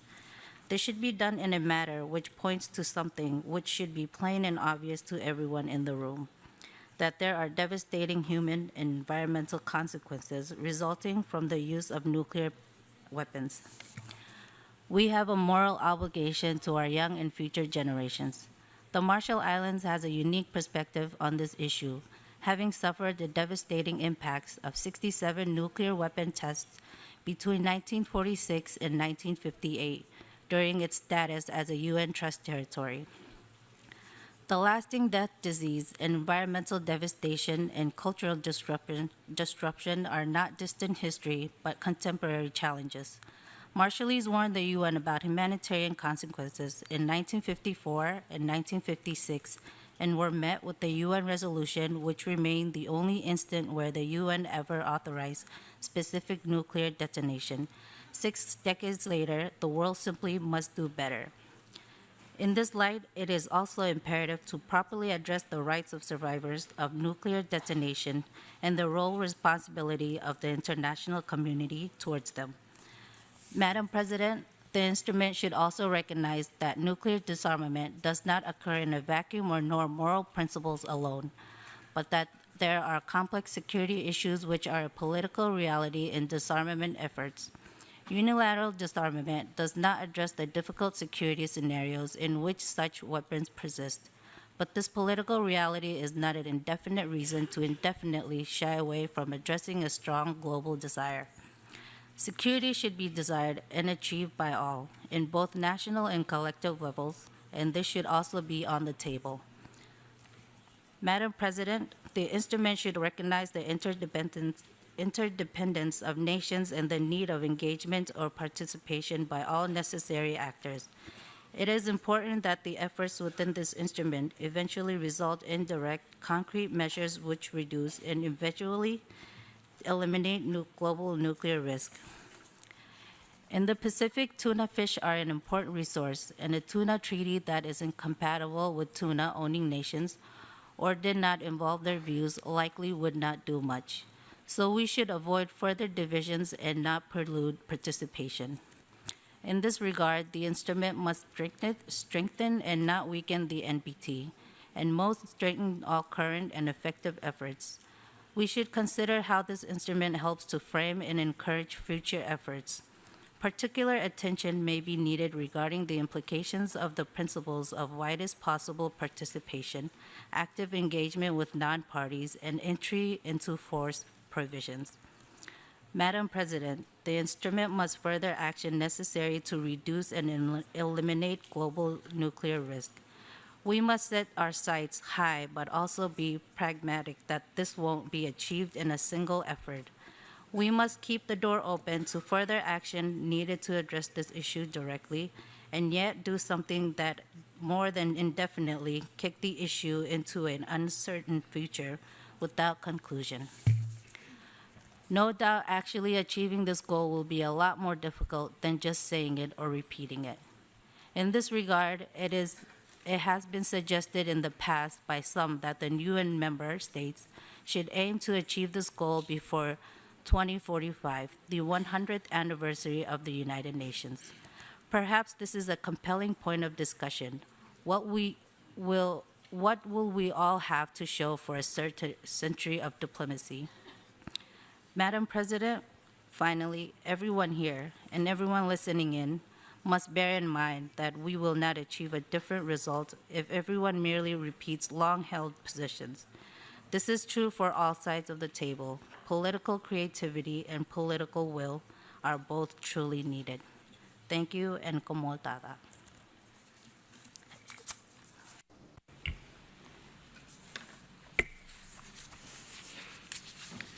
Agradezco. I'd like to thank the distinguished representative of Marshall Islands for her contribution, and I give the floor to the delegation of Cuba.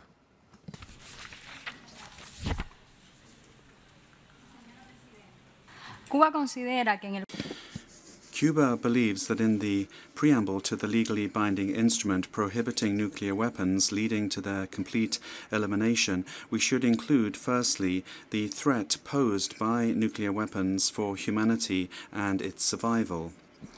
Likewise, we could include the humanitarian impact of nuclear weapons and the terrible and irreversible consequences that would be, some of them immediate, others in the medium and long term, of the explosion of a nuclear weapon, be that accidentally or intentionally, the effects that is for human beings and for the environment.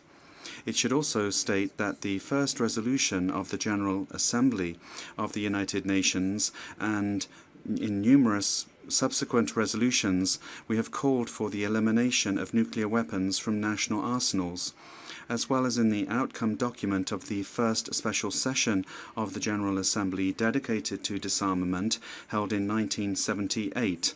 This established the priority of nuclear disarmament and the goal of the complete elimination of this class of weapons.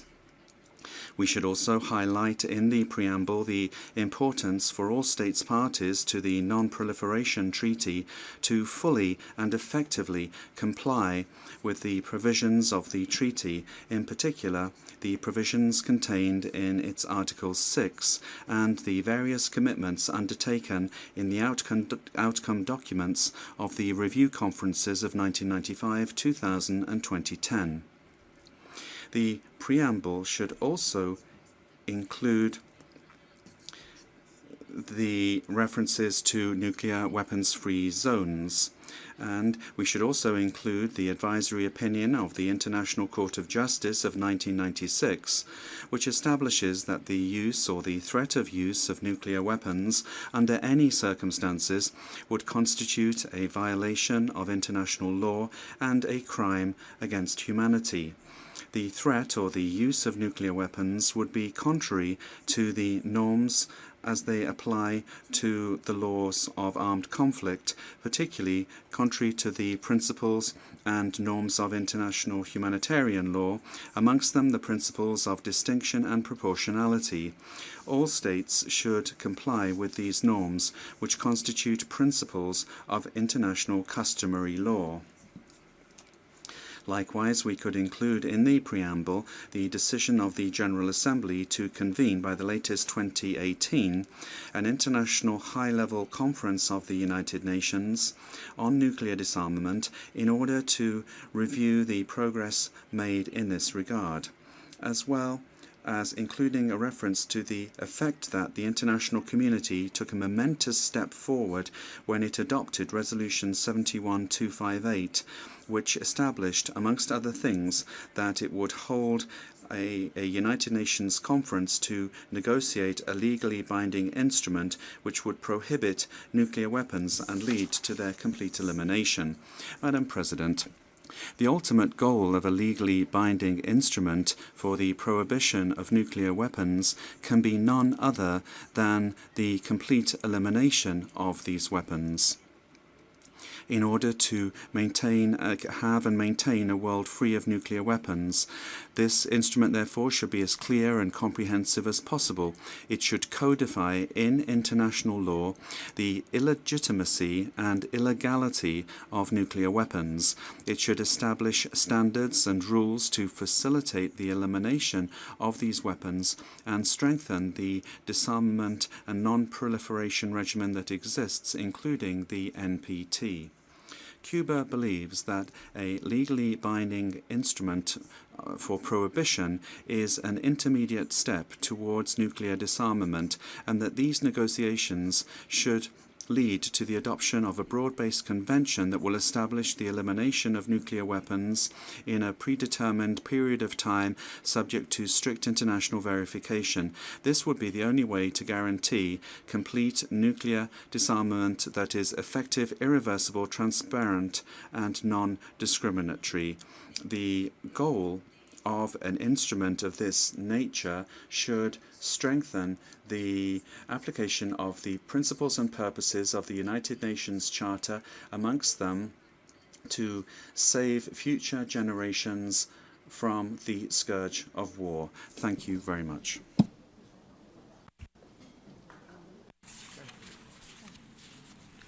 I'd like to thank the distinguished delegate of Cuba, and I now give the floor to the delegation of South Africa.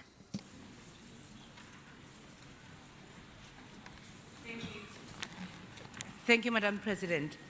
My delegation thanks you for the astute manner in which you have been guiding these discussions. You can always count on my delegation's continued support and cooperation towards the successful conclusion of this conference.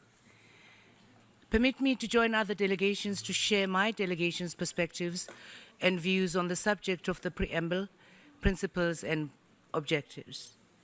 Madam President, in South Africa's view, the preamble of the treaty should not only provide the context for and scope of application envisaged under the new instrument, but must also lay out general principles and objectives.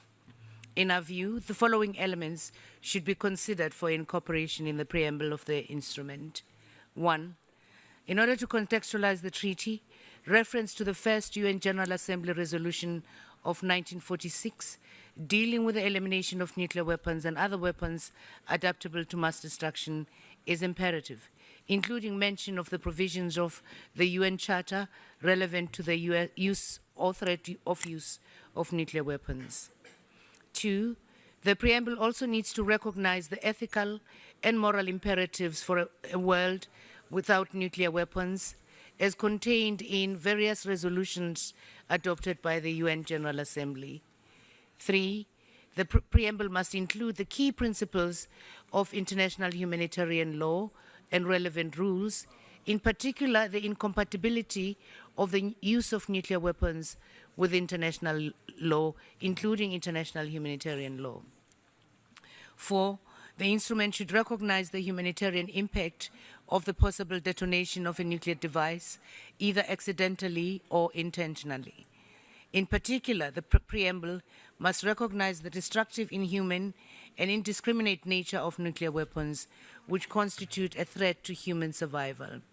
It needs to take into account the humanitarian consequences of the development, testing, and use of nuclear weapons and associated risks, including their socioeconomic impact, which will primarily be borne by women and affect future generations. 6, the preamble should affirm the objective that nuclear weapons must never be used again by any actor under any circumstances, and that all efforts must be made towards this end. In this regard, it should affirm the obligation of all states and their unequivocal commitment to eradicate the threat posed by nuclear weapons to human survival through the total elimination of all nuclear weapons and the legally binding assurance that they will never be produced again.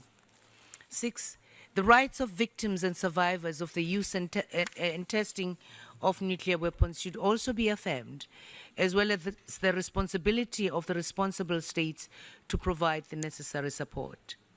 7, by affirming the link between disarmament and development, the preamble should emphasize the need to reallocate the vast resources spent on development and modernization of nuclear weapons towards socioeconomic development and the achievement of the SDGs. Madam President, the 8th point we suggest is that the preamble should also reaffirm the rights and responsibilities of state parties under the NPT, in particular Article 6. Furthermore, the preamble must recognize the role of nuclear weapon-free zone treaties to build on the norm to prohibit and promote the elimination of nuclear weapons.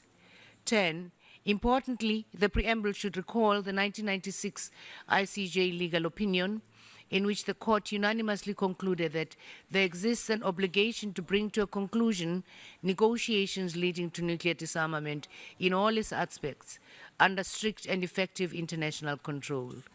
Finally, Madam President, The preamble should emphasize beyond national governments the critical role of the United Nations and civil society in disarmament education and the importance of creating awareness about the impact of nuclear weapons. It is hoped, Madam President, that my delegation's input will be favorably considered in the Chair's draft, which will be deliberated upon during the next session in June and July this year. In this context, South Africa remains committed to continuing engaging in this process until a legally binding instrument to prohibit nuclear weapons is successfully concluded. I thank you. I'd like to thank the distinguished representative of South Africa, distinguished delegate of South Africa, my colleague ambassador of South Africa in Geneva. I now give the floor to the delegation of New Zealand.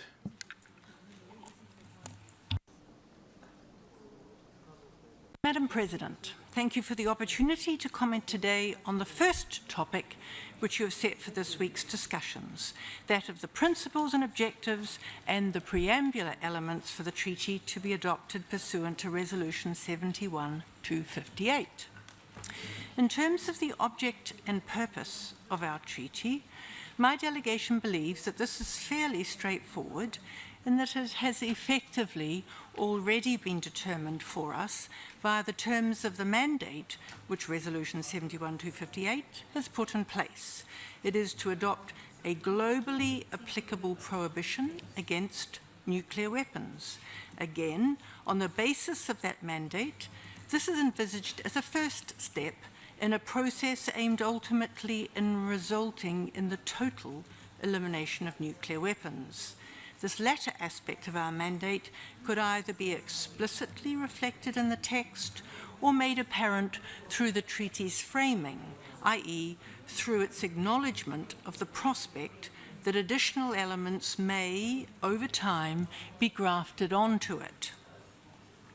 The preamble, like the preamble for each and every international treaty, should set the broad context for the actual text of the treaty which follows it.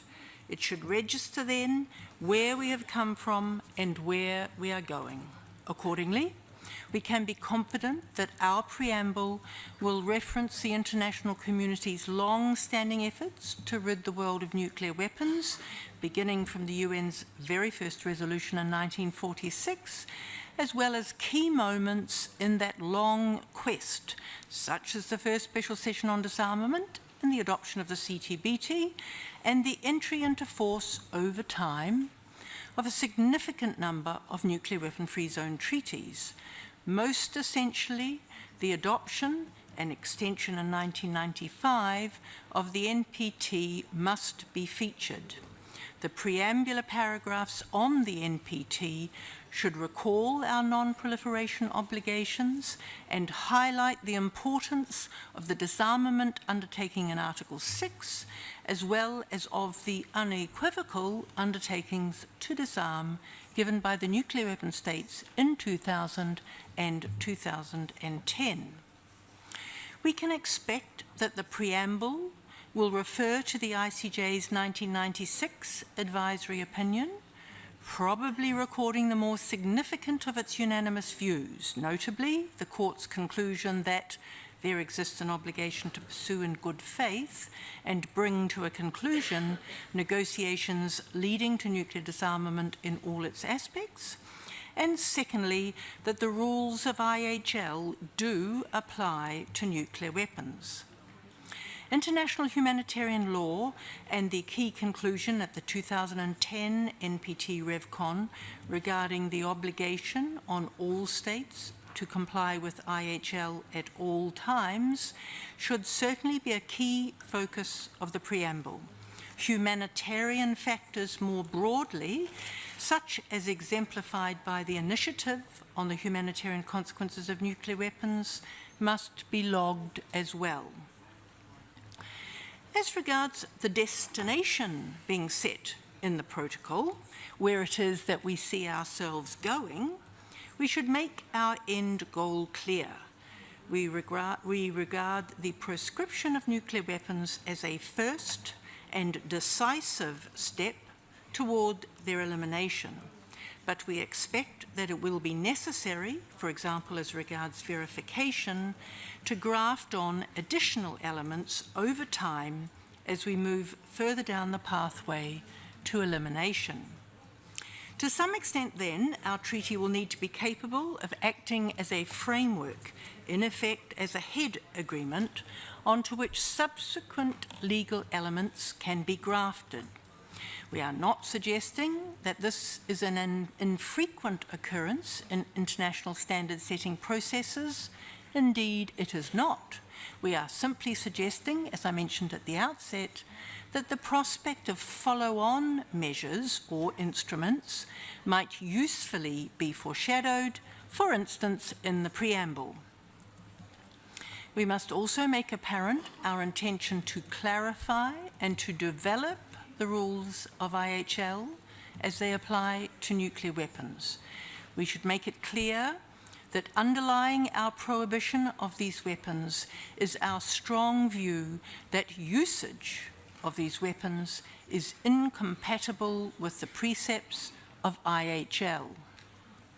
Above all, Madam President, our preamble must make it clear that our motivation in putting in place the treaty mandated by UNGA 71-258 reflects our strongly held view that we are acting in the genuine security interests of all our peoples. Thank you, Madam President. Le agradezco. I'd like to thank the distinguished representative of New Zealand, Ambassador Higi, and I now give the floor to the delegation of Egypt. Thank you, Madam President.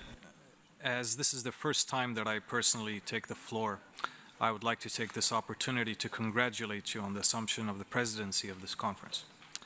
My delegation would like to incorporate the following elements in the preamble section of a new legally binding instrument prohibiting nuclear weapons, leading towards their total elimination. First, the need to emphasize the incompatibility of nuclear weapons to the principles and norms of international humanitarian law and the requirements of international law as stipulated in the advisory opinion of the ICJ in 1996. It should clearly stipulate that any effort to use or threaten to use nuclear weapons would constitute a crime against humanity. It should stress the compatibility of the new instrument with the principles and objectives of the United Nations Charter. Second, reaffirm the wide scope of devastating humanitarian consequences of nuclear weapons, the threats posed to humanity by their existence, and the existential threats to mankind. It should address the extensive humanitarian impact of any nuclear detonation, not only in a given state, but also within its regional geographic proximity. Third, express grave concern with the lack of fulfillment and meaningful progress to fulfill the legal commitment of nuclear disarmament as stipulated in Article 6 of the NPT. It should make reference to the urgency of achieving total nuclear disarmament and the eagerness to achieve this objective through specified timeframes and a phased program for nuclear disarmament. The preamble section should reaffirm the importance of the application of the principles of transparency, verifiability, and irreversibility in nuclear disarmament. Fourth, stress on the rejection of the role played by nuclear weapons in security, defense, and strategic doctrines.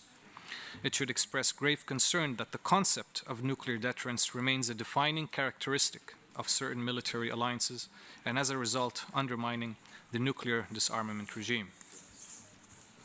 Fifth, emphasize the essential contribution of nuclear weapon-free zones in creating a world free of nuclear weapons and the establishment of regional and international peace and security.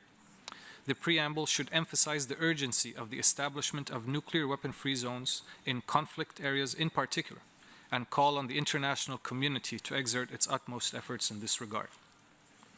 Sixth, affirm the importance of nuclear disarmament verification to ensure accountability for the total elimination of nuclear weapon stockpiles that would include the irreversible removal of fissile material. It should stress that nuclear disarmament should be accompanied with effective verification that ensures compliance and fulfillment of legal commitments. Seventh, to call on the immediate halt of modernization and maintenance of nuclear weapons stockpiles and the development of new generations of such weapons. It should deplore this continued practice and express that such actions run contrary to the spirit and legal provisions of the global nuclear disarmament regime. Eighth, emphasize the importance of establishing a new legally binding instrument that is non-discriminatory in nature, an instrument that does not distinguish among its parties, and that obligations contained in this new instrument should be fulfilled without any distinction among its state parties. Ninth, refer to the importance of the NPT as a fundamental treaty in nuclear disarmament and non-proliferation regime. It should emphasize that a new legally binding instrument will reinforce the global disarmament regime.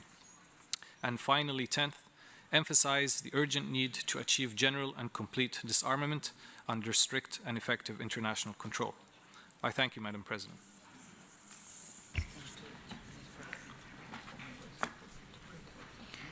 Le agradezco. I'd like to thank the distinguished representative of Egypt. I now give the floor to the delegation of Costa Rica.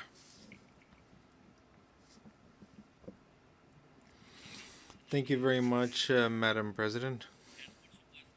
Of course, for Costa Rica, it's a great honor to see you chair this conference.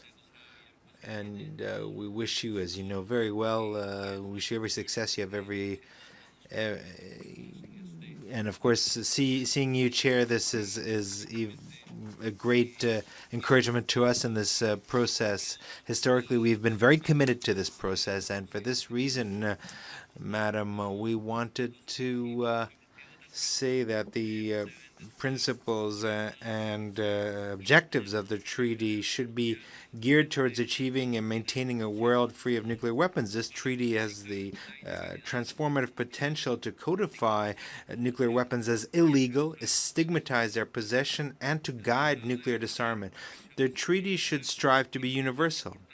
And for this reason, it's important to establish provisions so that so the door remains open for all states to accede, but at the same time for the treaty to be very strict. Costa Rica has adopted the priority of promoting nuclear disarmament as one of the most important principles of our external policy. It's been our roadmap, and this is why the preamble of the Treaty on Prohibition should establish general and complete disarmament subject to verification as the ultimate goal towards which all nuclear disarmament efforts should be geared. Now, of course, this should cover everything starting from doctrines of defense to the humanitarian consequences of a nuclear explosion. The humanitarian initiative has provided clear and irrefutable proof that nuclear weapons cause death and displacement on a catastrophic disaster scale, with profound and potentially irreversible damage to the health and the environment, and for development, socioeconomic development, for the social order. No state or international body could cope adequately with the humanitarian emergency that would be caused, or the long-term consequences from a nuclear weapon detonation. These elements should also be reflected in the preamble. It's important to recognize the humanitarian impact of the use of nuclear weapons to ensure that the treaty that prohibits nuclear weapons is comprehensive and effective. The treaty should stress that it is inconceivable that any use of nuclear weapons can be compatible with the requirements of international law, including international humanitarian law. For this reason, another one of the objectives of the treaty is to fill this legal vacuum. The Non-Proliferation Treaty on Nuclear Weapons is clear in that it's not only nuclear states that have the responsibility of seeking and achieving nuclear disarmament. This is why this treaty should be considered as complementary to the NPT treaty and its provisions. its provisions should strengthen this the NPT treaty. Rather, they should never weaken it. We believe it's important to reaffirm the purposes and principles of the NPT in the preambular. The treaty should underscore the need to establish a clear legal standard to prohibit nuclear weapons in the same way as other weapons of mass destruction have been prohibited through specific instruments. The treaty should make an appeal to move towards reducing the role of nuclear weapons in national security doctrines. Each year, billions of dollars are spent in developing new nuclear weapons or in modernizing existing ones, as well as in the missiles, bombers, and submarines that are used to carry nuclear weapons. The treaty should appeal to nuclear weapons states so that each year they allocate less money to modernization of nuclear arsenals and more to the development of their countries and to international cooperation for development. Furthermore, the treaty should also be based on the norms that exist in the treaties on nuclear weapon-free zones and in their principles and objectives. This is a treaty that should also look toward the future. The principle of stewardship of future generations reflects the understanding that the threat of nuclear weapons represents a threat for all life on Earth, and it is not limited to the current threat, but also the existence of nuclear weapons represents a risk for future generations that they may not have a planet to inhabit. The education in disarmament is also one of the goals that should be pursued by this instrument. We should encourage states to raise awareness and shape a collective conscience on the humanitarian consequences on the use and testing of nuclear weapons. This would underscore the humanitarian purpose of the treaty. The citizens of the world should have a clear understanding of the consequences of this type of weapon of mass destruction.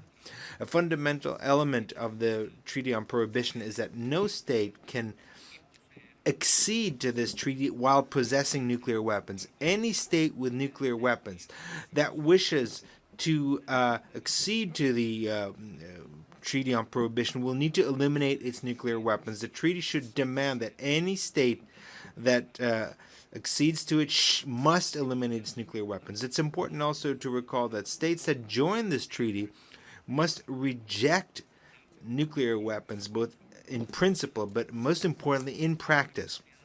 To build a community of states that are ready to codify this rejection is of the greatest historical importance. To create a baseline starting from which a standard can be developed and a political horizon can be generated to create a momentum so that states can find ways of cooperating to effectively implement this and to for other states to join this treaty. Madam Chairperson, in our future intervention we will have an opportunity to go more into detail on the elements and effective measures that need to be included in the operative part of this treaty. Thank you very much. Thank you very much to the Ambassador of Costa Rica, Ambassador Mendoza. Thank you for your kind words.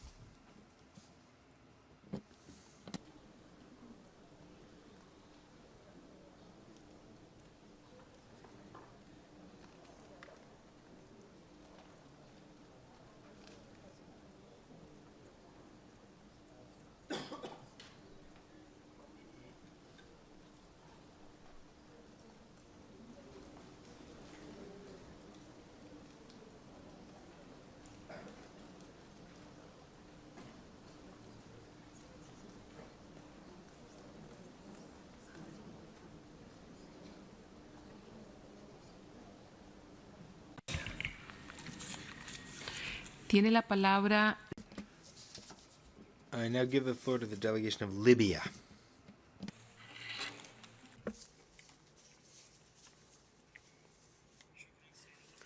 Thank you, Madam President. We appreciate your leadership of this conference. I shall try to be as brief as possible. I wish to focus on 3 points which, from my delegation's perspective, should be reflected in the preamble of this instrument. First, the growing danger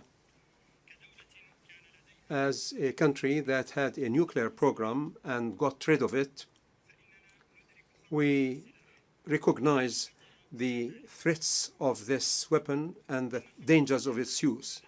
The danger of using this weapon is indeed growing. The current security environment and the threats made by some nuclear weapon states to use this weapon makes it imperative upon all of us to conclude a legally binding instrument to prohibit this nuclear weapon, especially given the constant inaction of the Conference on Disarmament. 2, the process and the humanitarian consequences. The impact of any nuclear explosion would not be limited to any country or region. It would have catastrophic consequences on the human beings as well as the environment, both medium and long term, whether the explosion occurred accidentally or intentionally. Also, the use of this weapon by intention, an accidental or human error, or due to a cyber attack is indeed growing. Therefore, the humanitarian parameter is extremely important and should be taken into account on the basis of the international humanitarian law. 3, the complementarity of instruments. Our commitment to the Non-Proliferation Treaty is a cause among several reasons that prompted a number of states to participate actively in this conference and to get involved in the process that led to the convening of this conference. This new instrument is a contribution to the implementation of Article 6 of the NPT, and therefore this future instrument should be linked to and support other treaties relating to other nuclear weapons and other weapons of mass destruction. Thank you, Madam President.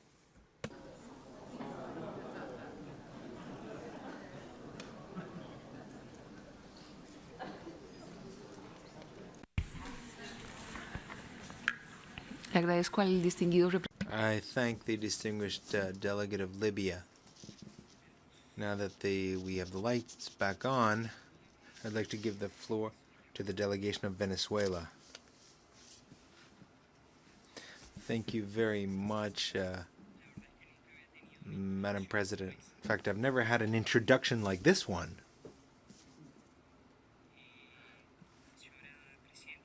Madam President, I would like to congratulate you in the way you have been conducting the work of this conference.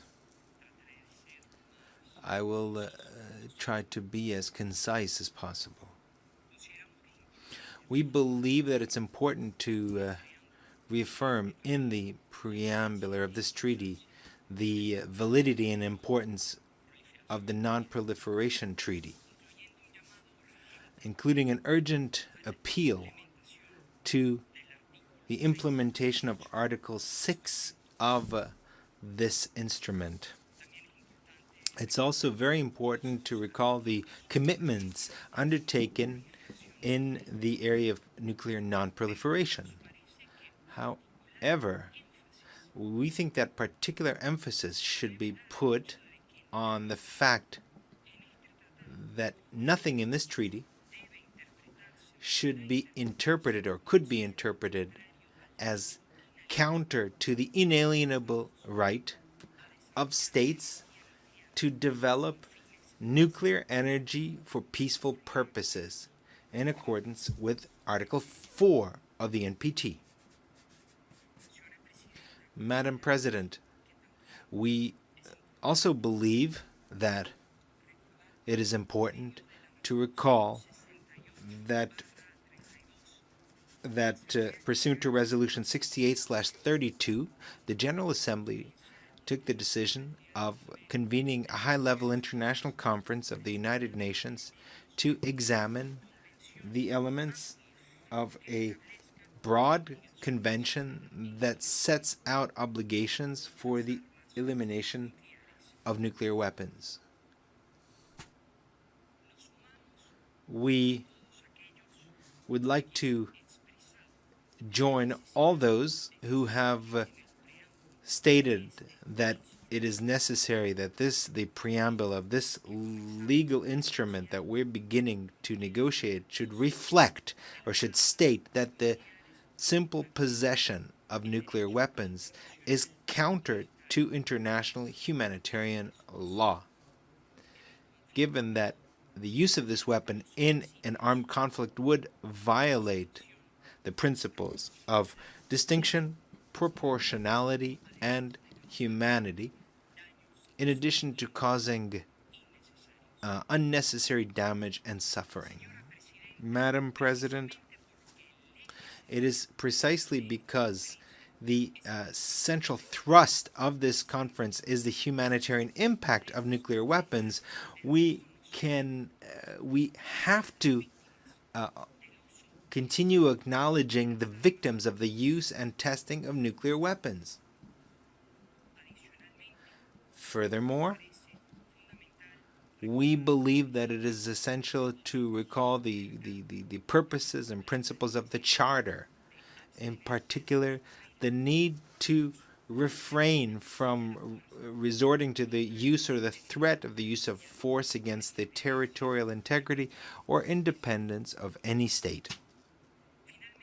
Finally, we believe that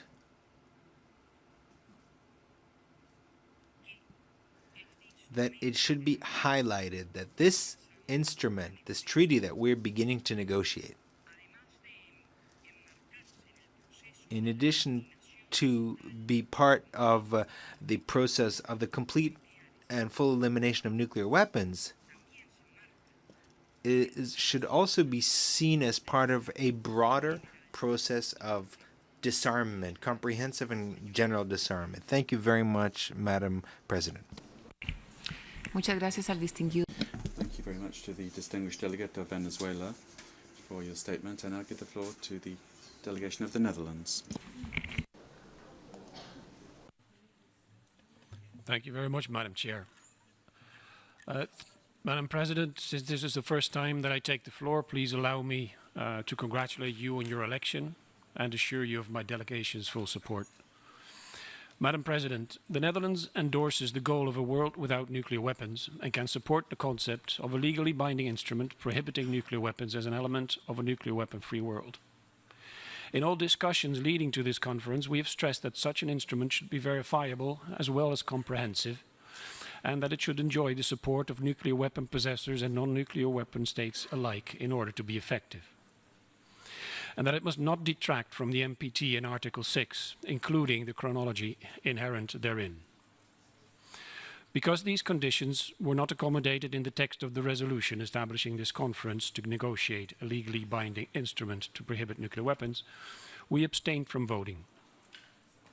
Madam President, throughout this conference, we will discuss with all delegations and consider whether and how these deliberations on a nuclear weapons ban are contributing to actual steps and measures that will help us achieve a world without nuclear weapons, in full accordance with all provisions of the NPT, including Article 6, in a step-by-step and verifiable way that promotes international stability and is based on the principle of undiminished security for all.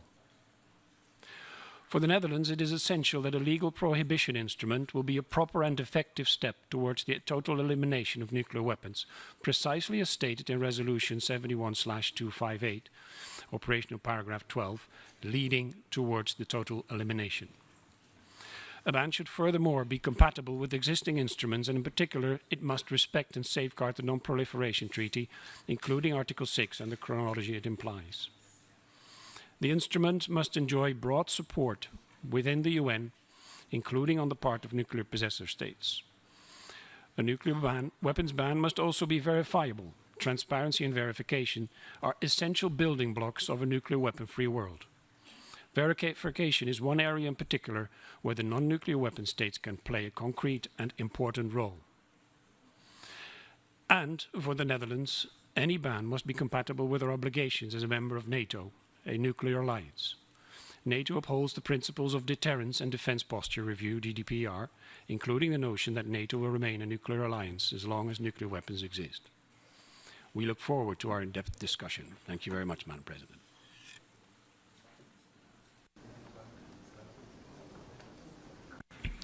I thank the distinguished representative of the Netherlands.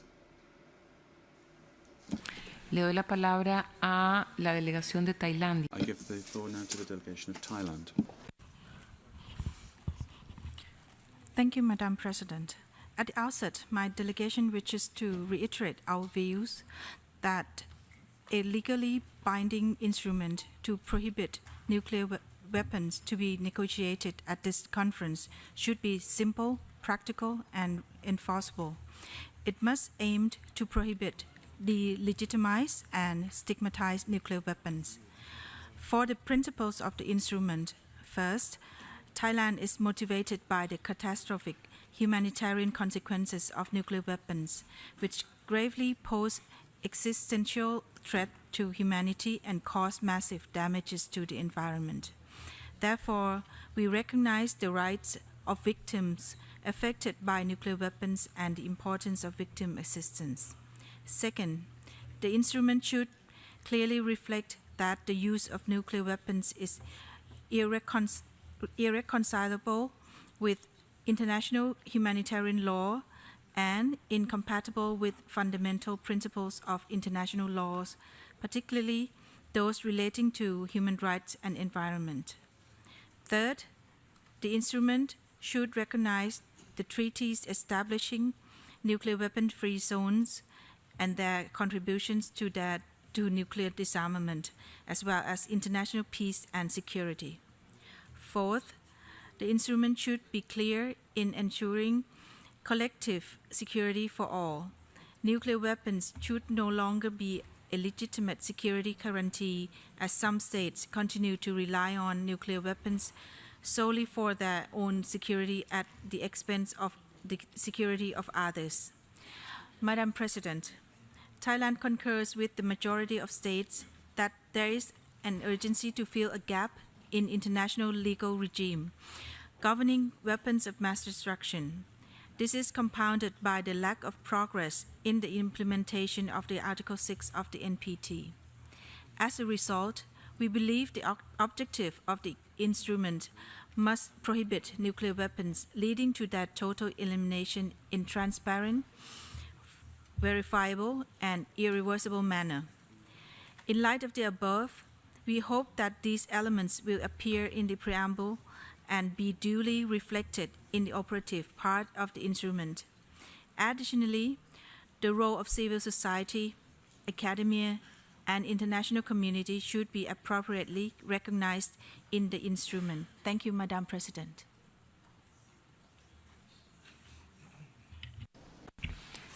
Le agradezco a la distinguida representante.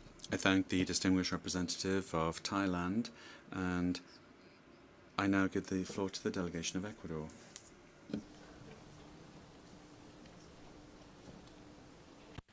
Gracias, señora Presidenta. Thank you, Madam President. For Ecuador, the instrument that brings us together here should be short and precise, and it should contain both the elements of prohibition, and it should also contain a flexible system of governance. With regard to the preambular part, my delegation feels that it should be very carefully drafted, because this is the part where we explain the higher interests and concerns of the international community. In this regard, the treaty should contain the following elements. First of all, it should recall that the ultimate objective is the full and complete disarmament as defined in the first special session of the General Assembly dedicated to disarmament. 2. The serious humanitarian impact of any nuclear detonation should be stressed as a fundamental element for the prohibition of these weapons. And also their use is contrary to international law, particularly international humanitarian law and international human rights law. 3. Stress that the prohibition of nuclear weapons, together with the prohibition of weapons of mass destruction, as well as weapons that cause huge amounts of suffering, closes the circle of international obligations of states towards international humanitarian law and human rights. 4. We need to stress that this instrument would strengthen the NPT by giving fully completing Article 6. It would be a firm standard prohibiting nuclear weapons, and it would reaffirm that these weapons, it would fully counter the argument that these weapons give state security. 5. Stress the importance of the Comprehensive Nuclear Test Ban Treaty, as well as the contribution of instruments relating to nuclear weapons-free zones. And in that respect, the mutual support that these instruments can provide, together with the instrument that we are negotiating. 6. Stress the principle of the rights of states to develop nuclear energy and the importance of the International Atomic Energy Agency and its regime of safeguards. 7. We should recall the risk of accidental, non-authorized or intentional use of nuclear weapons and the threats to security, as well as the modernization of nuclear weapons and their means of delivery. 8. We should also mention the negative consequences on development of all states of the expenses of producing and maintaining nuclear weapons, and that their existence is contrary to the commitments of that undertaken for the Sustainable Development Goals. Those would be the preliminary comments of my delegations. Thank you very much, Madam President. I would like to thank the distinguished representative of Ecuador. And I now give the floor to the delegation of Guatemala. Muchas gracias, señor. Thank you very much, Madam President. Regarding the topic we're discussing, my delegation would like to see reflected in the preamble of the instrument the following elements. First of all, this section of the treaty should acknowledge that, as experience has demonstrated to us with the Convention for other weapons with indiscriminate effects or weapons of mass destruction, that it's essential to have a complete elimination of these weapons, the complete ban to eliminate them, as well as they need to be stigmatized and delegitimized. We also need to acknowledge the need for additional measures that are binding for the irreversible, transparent, and verifiable destruction of nuclear weapons, and the fact that preventing the use of nuclear weapons is the responsibility of all states. It's also important to reiterate the commitment of states to achieve a world free of nuclear weapons and acknowledge that the very existence of these weapons is an unacceptable risk, and that the only way to ensure that they would never be used is to completely eliminate them. The treaty should also be seen from a humanitarian point of view. This is why we should include mention of the humanitarian consequences of nuclear weapons and the threat for humanity. Thus, this would invalidate the security doctrine of those countries that link their security to these weapons, and it would also underscore that the elimination of these weapons would strengthen collective security. Madam President, furthermore, we should recognize that the improvements of nuclear weapons only increase the risk, because although there are fewer nuclear weapons than in previous decades, these weapons are more powerful and their effects are even more devastating. These weapons would have effects beyond any national borders if they were to be used. Therefore, their use under any circumstances would be a crime against humanity.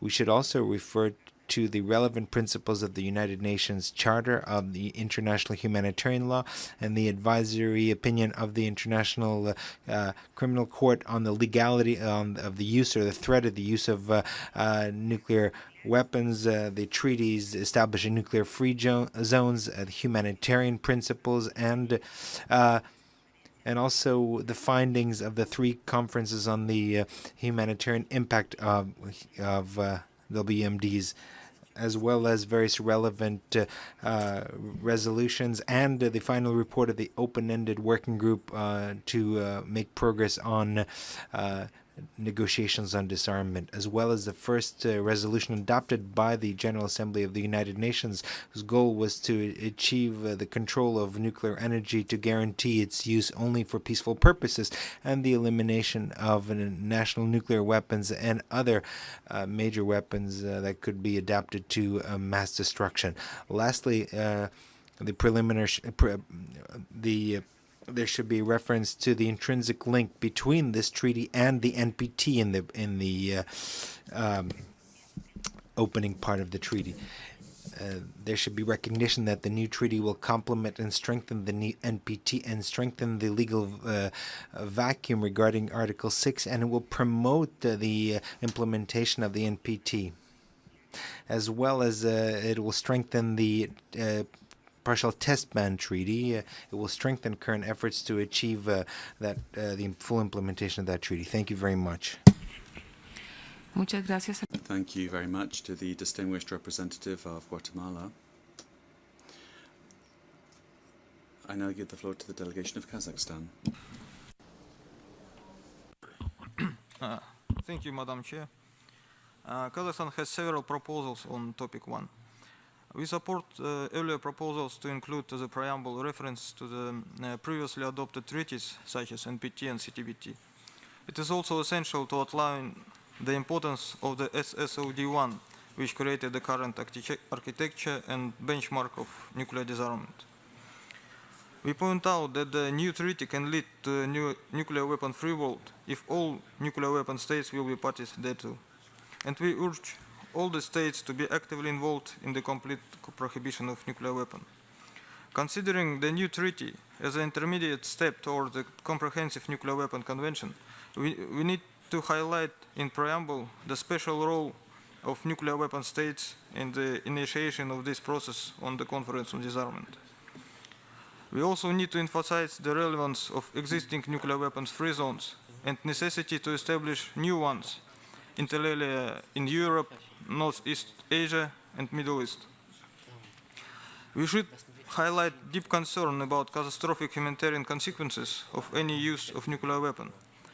And we strongly believe that in preamble, the principle of responsibility for humanitarian consequences of use and tests of nuclear weapons needs to be implemented. I thank you, Madam Chair.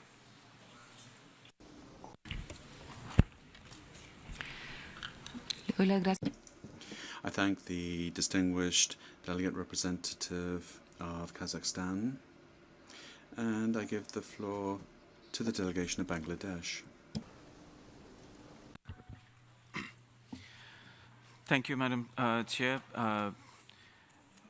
We believe we have heard more than 30 delegations so far, and there is a general landscape which is emerging concerning this preambular part, enunciating the principles and objectives for this legally binding instrument.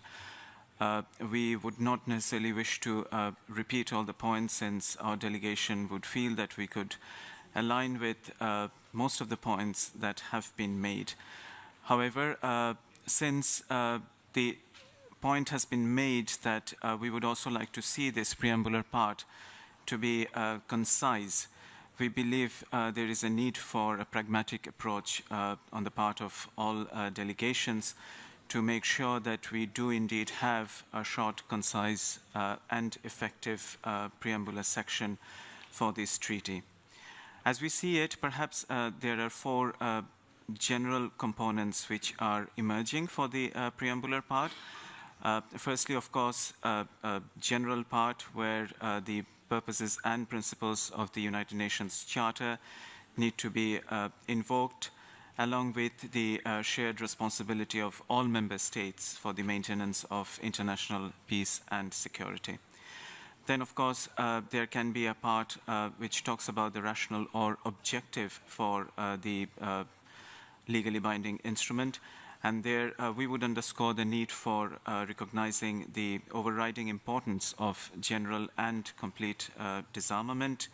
And in that context, the critical importance of nuclear disarmament, where we have witnessed a rather slow progress compared to the achievements made in case of other weapons of mass destruction.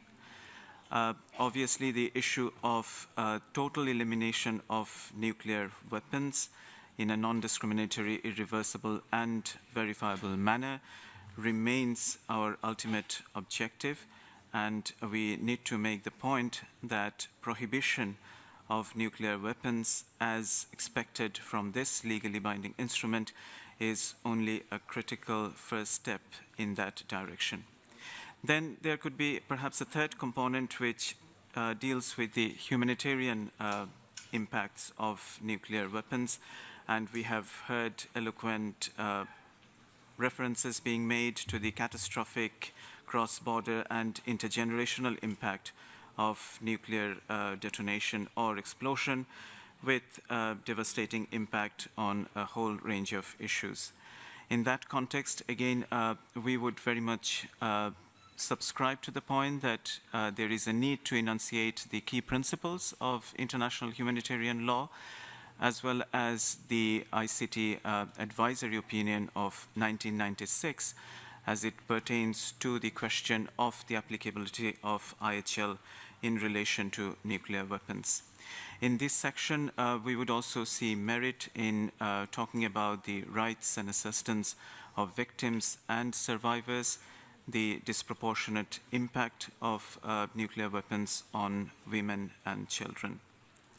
And lastly, we feel there should be, of course, a legal component in the preambular part, which would, again, of course, very logically talk about the intrinsic linkage with the Nuclear Non-Proliferation Treaty, NPT, particularly its Article 6, and would make the point that the current legally binding instrument would only reinforce or strengthen the NPT provisions. And maybe to round off the legal section, we need to underscore the importance of the universalization of the Comprehensive Test Ban Treaty and the important roles played by the IAEA safeguards as well as nuclear weapons-free zones. These would be perhaps the four general components that we would envisage in the preambular part, but we would very much remain open to discussing and having consultations on other constructive proposals coming from other delegations. Thank you, Madam Chair. Le agradezco al distinguido representante. I thank the distinguished representative of Bangladesh. We have one last delegation asking for the floor to conclude on this item of the agenda, and then we'll continue with the NGOs tomorrow. The delegation of Switzerland has the floor. Thank you very much for giving me the floor for the second time this afternoon under this agenda item. As announced before, I would like to make some additions with regard to the treaty's basic understandings and principles that should underpin this instrument that we are about to negotiate and that we may want to include in the preambular part of the treaty. First and foremost, the treaty should be anchored on certain well-established principles of international law. The treaty should express the desire to contribute to the purposes and principles of the UN Charter, notably to the maintenance of international peace and security and to the obligation of all states to refrain in their international relations from the threat of or use of force against the territorial integrity or political independence of any state or in any other manner inconsistent with with the purposes of the United Nations. References to SSOD1 as well as to the objective of a world without nuclear weapons should clearly appear in any preambular part. Secondly, we agree with previous speakers that humanitarian dimension should underpin this treaty by making reference to the deep concern at the catastrophic humanitarian consequences of any use of nuclear weapons. In addition, we should also make reference to the risks posed by nuclear weapons. The treaty should recall these risks clearly and comprehensively, making reference to the risks associated with intentional or accidental use, including the risk of associated with nuclear weapons deployed and in high operational readiness. The treaty should also reaffirm that provisions of international humanitarian law must be fully applied in all circumstances without any adverse distinction based on the nature or origin of the armed conflict or on the causes espoused by or attributed to the parties to the conflict. In addition, some well-established principles of international humanitarian law merit to be taken up, such as the principles according to which the right of parties to an armed conflict to choose methods or means of warfare is not unlimited, the employment in armed conflict of weapons, projectiles or material and methods of warfare of a nature to cause superfluous injury or unnecessary suffering is prohibited, or that parties to the conflict shall at all times distinguish between the civilian population and the combatants and between civilian objects and military objectives. It could also highlight the role of public conscience and the principles of humanity with regard to nuclear weapons. Thirdly, it will be central to register the shared view that the ban is understood as a treaty which is complementing and strengthening the existing international regime in the field of nuclear weapons. This applies in particular to the NPT, the cornerstone of the nuclear disarmament and non-proliferation regime. It is indeed of greatest importance that the treaty does not undermine the NPT. The ban treaty should therefore be anchored on a reaffirmation of the NPT's centrality and importance. It should establish a clear link to Article 6 of the NPT, recalling and reaffirming the non-proliferation and disarmament obligations, and it should recall all commitments made in the final documents of the NPT Review Conference. Also, the central role of verification in the field of disarmament and the function of the IAEA in this area should be included in any preambular part of a prohibition treaty. As I mentioned earlier today, we should not create a new instrument that is void of any verification, and provisions to that effect will need to be included in the body of the treaty as well. I shall return to this issue in greater details as we address topic 2 under our agenda. Last point, we believe that there would be value in referencing the other key nuclear disarmament principles of irreversibility and transparency in the treaty. In other words, to reinforce and give greater strength to these principles that have gained increased support and momentum in nuclear disarmament work. Thank you very much. Le agradezco mucho a la delegación de Suiza. I thank the delegation of Switzerland. So we are arriving in good time at 6 p.m. now, and I'd like to correct that as we begin, before we conclude this segment and before tomorrow morning, I'd like to give the floor to the ICRC. They were on the list. So we'll be using this segment for the NGOs and for that, and we'll conclude item 1, the elements, principles and objectives of the preambular, and then we'll continue with item 2, basic prohibitions, effective legal measures, legal provisions, and standards with regard to item B of 8 of the programme, and a general exchange of views on all matters as well. I'll give the floor now to the Secretariat for an announcement.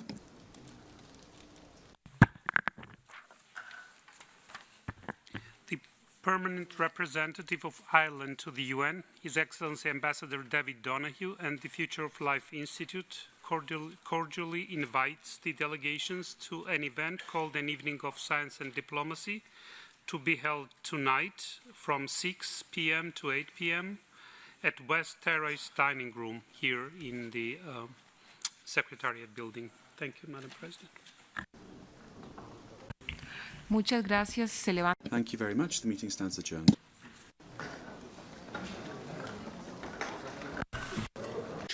Or diplomatic games, if I can use the expression, and focus on working humbly and focus and with determination on the cause that has brought us here today.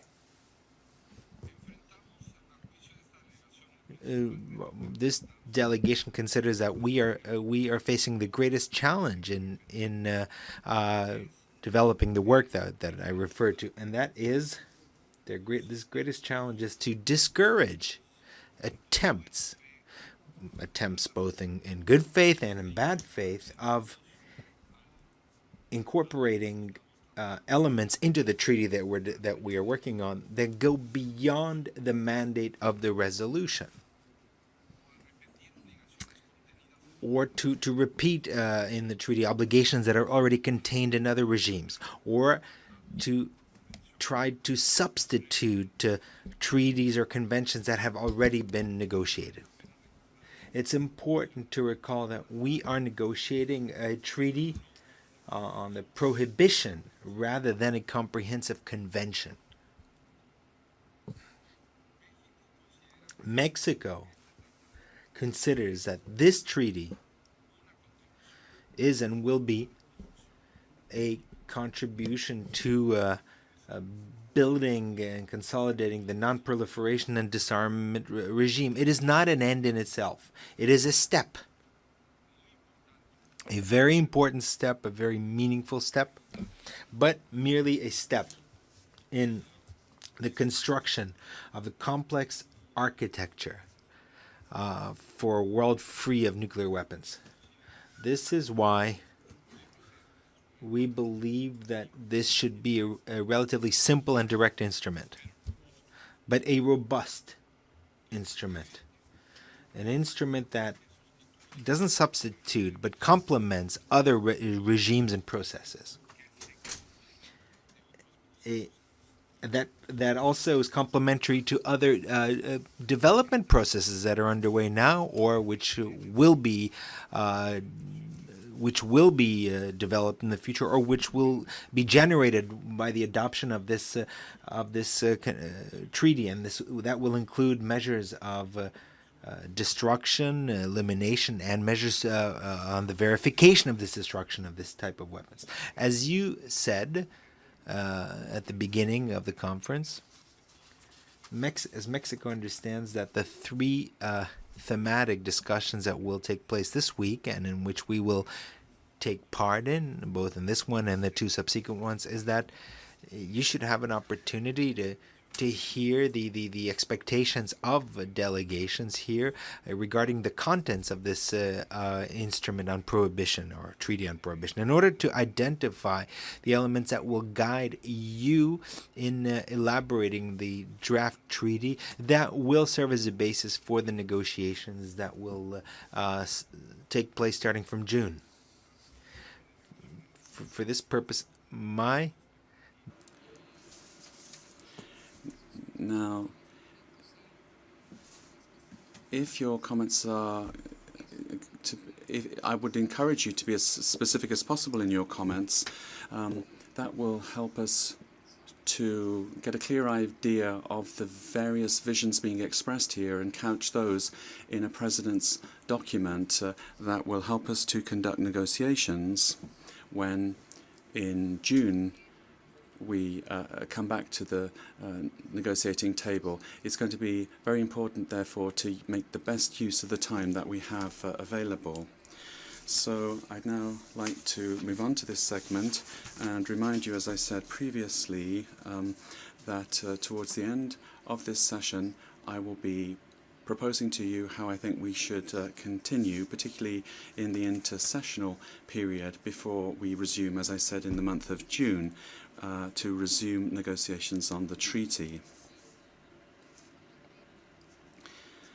So I'd like to just stress how important it is to have as broad as possible participation and broad-ranging as possible contributions, and as specific as you can be, I would say, at this stage. And it will be a very solid basis, I think, to be able to continue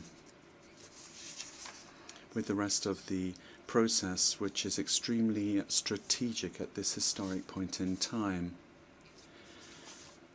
Having made that brief introduction, I'd now like to begin with the list of speakers that have requested the floor to speak to the item of substance.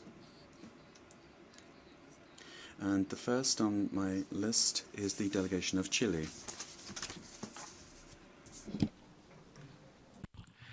Gracias, señora Presidenta. Thank you, Madam Chair. Allow me to say how happy we are to have seen how well you're leading our work, and we're very proud as Latin Americans to see you in the chair. And once again, you can count on us to cooperate with you in all work of this conference, as in our role as vice chairs. And we'd like to extend our thanks to GRULAC. Madam Chair, we feel that the discussion that we are beginning is extremely important because the preamble has to clearly express the political intention that we are aiming at with this treaty. And it's also the opportunity and the place to leave a record, as it were, of which legal institutions are going to develop throughout the process. I'd like to, first of all, refer to the notion of prohibiting nuclear weapons as one additional element in the legal framework or architecture of non-proliferation, which means that these weapons can already be considered illegal because they are contrary to international law. And I'd like to stress here that my country, whilst at the same time feeling it's important to insist on the catastrophic humanitarian consequences that the use of nuclear weapons would bring with it, we have always understood the so-called humanitarian approximation as an effort to stress this central incompatibility between international humanitarian law and nuclear weapons. And I'll finish here. I would suggest that we take note of this item so that we can have a debate on it, and if necessary, I think we should together draft a preambular paragraph which would state this illegality, which is pre-existent, which is simply there because of the basic irreconcilable incompatibility between international humanitarian law and nuclear weapons. And then we would be able to make, I think, steps forward in this matter of prohibition, moving towards total ban of nuclear weapons. And I'd also like to express the thanks of Chile for the support given to us by the Organization for the Prohibition of Nuclear Weapons in Latin America, OPNL, and they've provided us with the first technical document for our conference. Thank you very much, Madam Chair. Muchas gracias al Thank you very much to the distinguished delegate of Chile. I now give the floor to the distinguished delegate of Mexico. Thank you very much, Madam Chair. Madam President, I would like to start by extending a warm welcome, warmly welcoming the decisions adopted yesterday. The way you conducted our meeting was excellent, and today, thanks to your skill, we are able to really focus on the substance and put behind us the procedural aspects, and we really welcome that. I would also in particular like to welcome the participation of civil society in this meeting. I think without the risk of exaggeration, I can say that we wouldn't be sitting here without the momentum, the encouragement, and the pressure. Pressure is very important, that of civil society. Before lunch, we heard several victims and survivors of nuclear weapons who reminded us of why we're here. We're here because of them and for them. And what that means is that this is not simply a diplomatic process or any diplomatic process. The fact that this isn't just any old diplomatic process forces us all to set aside our little petty interest. Se declara abierta la The fourth plenary meeting of the substantive session of the United Nations Conference to negotiate a legally binding instrument to prohibit nuclear weapons, leading towards their total elimination, is called to order.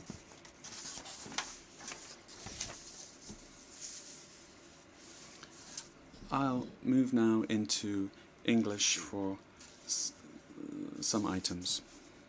Before proceeding further, I invite the conference to resume its consideration of Agenda Item 6, entitled Election of Other Officers.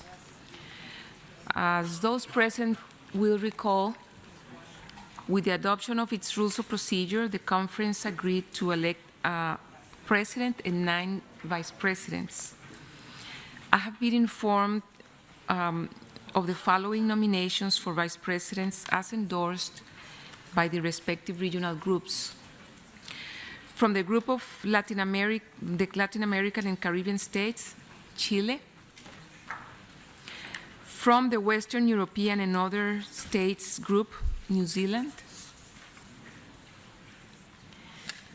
May I take it that the conference decides to elect the vice presidents nominated by these regional groups?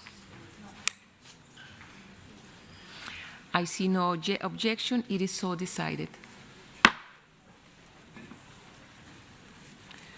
On behalf of the members of the conference, I should like to take this opportunity to express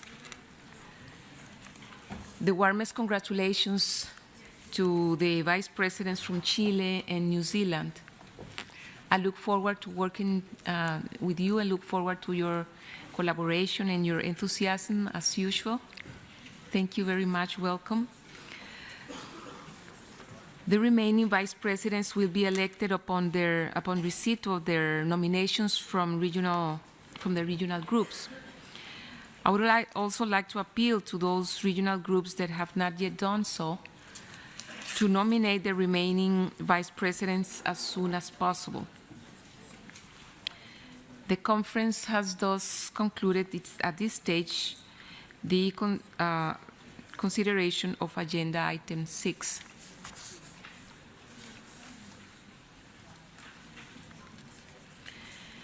Excelencies, distinguidos Excellencies, distinguished delegates, we're now going to begin Item 1 on our agenda, Principles and Targets of the Preamble, with regard to Sub-Item B of Agenda Item 8. I would like to remind delegates that we are moving on to the part of the conference that we've all been waiting for very enthusiastically, to be able to have a very fruitful discussion amongst delegations on your aspirations and ambitions for the substance of the treaty and arms control structure. It's not just an isolated effort that is going to not going to be linked to the other instruments of international disarmament law. it's very important to stress this link. We don't want it to be something that's isolated and just a political gesture that is voted on as if we were talking about fireworks for the new year. It's not that. It's not just a publicity stunt. It's one step further as part of the process. We also have to remember at this stage of our discussions what the issue of the process is. The instruments of international disarmament law, well, they exist as well, but the disarmament agreements are living things that are developed through the follow-up mechanisms, amongst other things, the review mechanisms that they have. Now, I'm not suggesting immediately that we should create a review mechanism in this treaty. It may well end up existing, but what's important is the notion of a process that it won't be done and dusted when it enters into force. It will continue to develop. To go into more details, I think that there's an interesting legal aspect here that should be discussed. When I say it should be discussed, I'm referring to the fact that through our deliberations, we should try at least to reach consensus on this. And I'm referring to whether nuclear weapons are or are not illegal already. Because I've heard some delegations, and there's an opinion to the effect that when our prohibition treaty would be covering a legal vacuum, and the illegality of weapons would be covered by this treaty. That's one school of thought. There's another school of thought, however, and for this I'd like to thank our colleagues from civil society that have drawn our attention to this as follows. If nuclear weapons are basically contradictory and irreconcilable with international humanitarian law, then it's possible to hold the view that nuclear weapons are already illegal because they contradict such essential principles as distinction, humanity, the principle of proportionality, the principle of protection or non-damage to the environment. What the Convention should do in this regard is recognize this legal reality, this radical incompatibility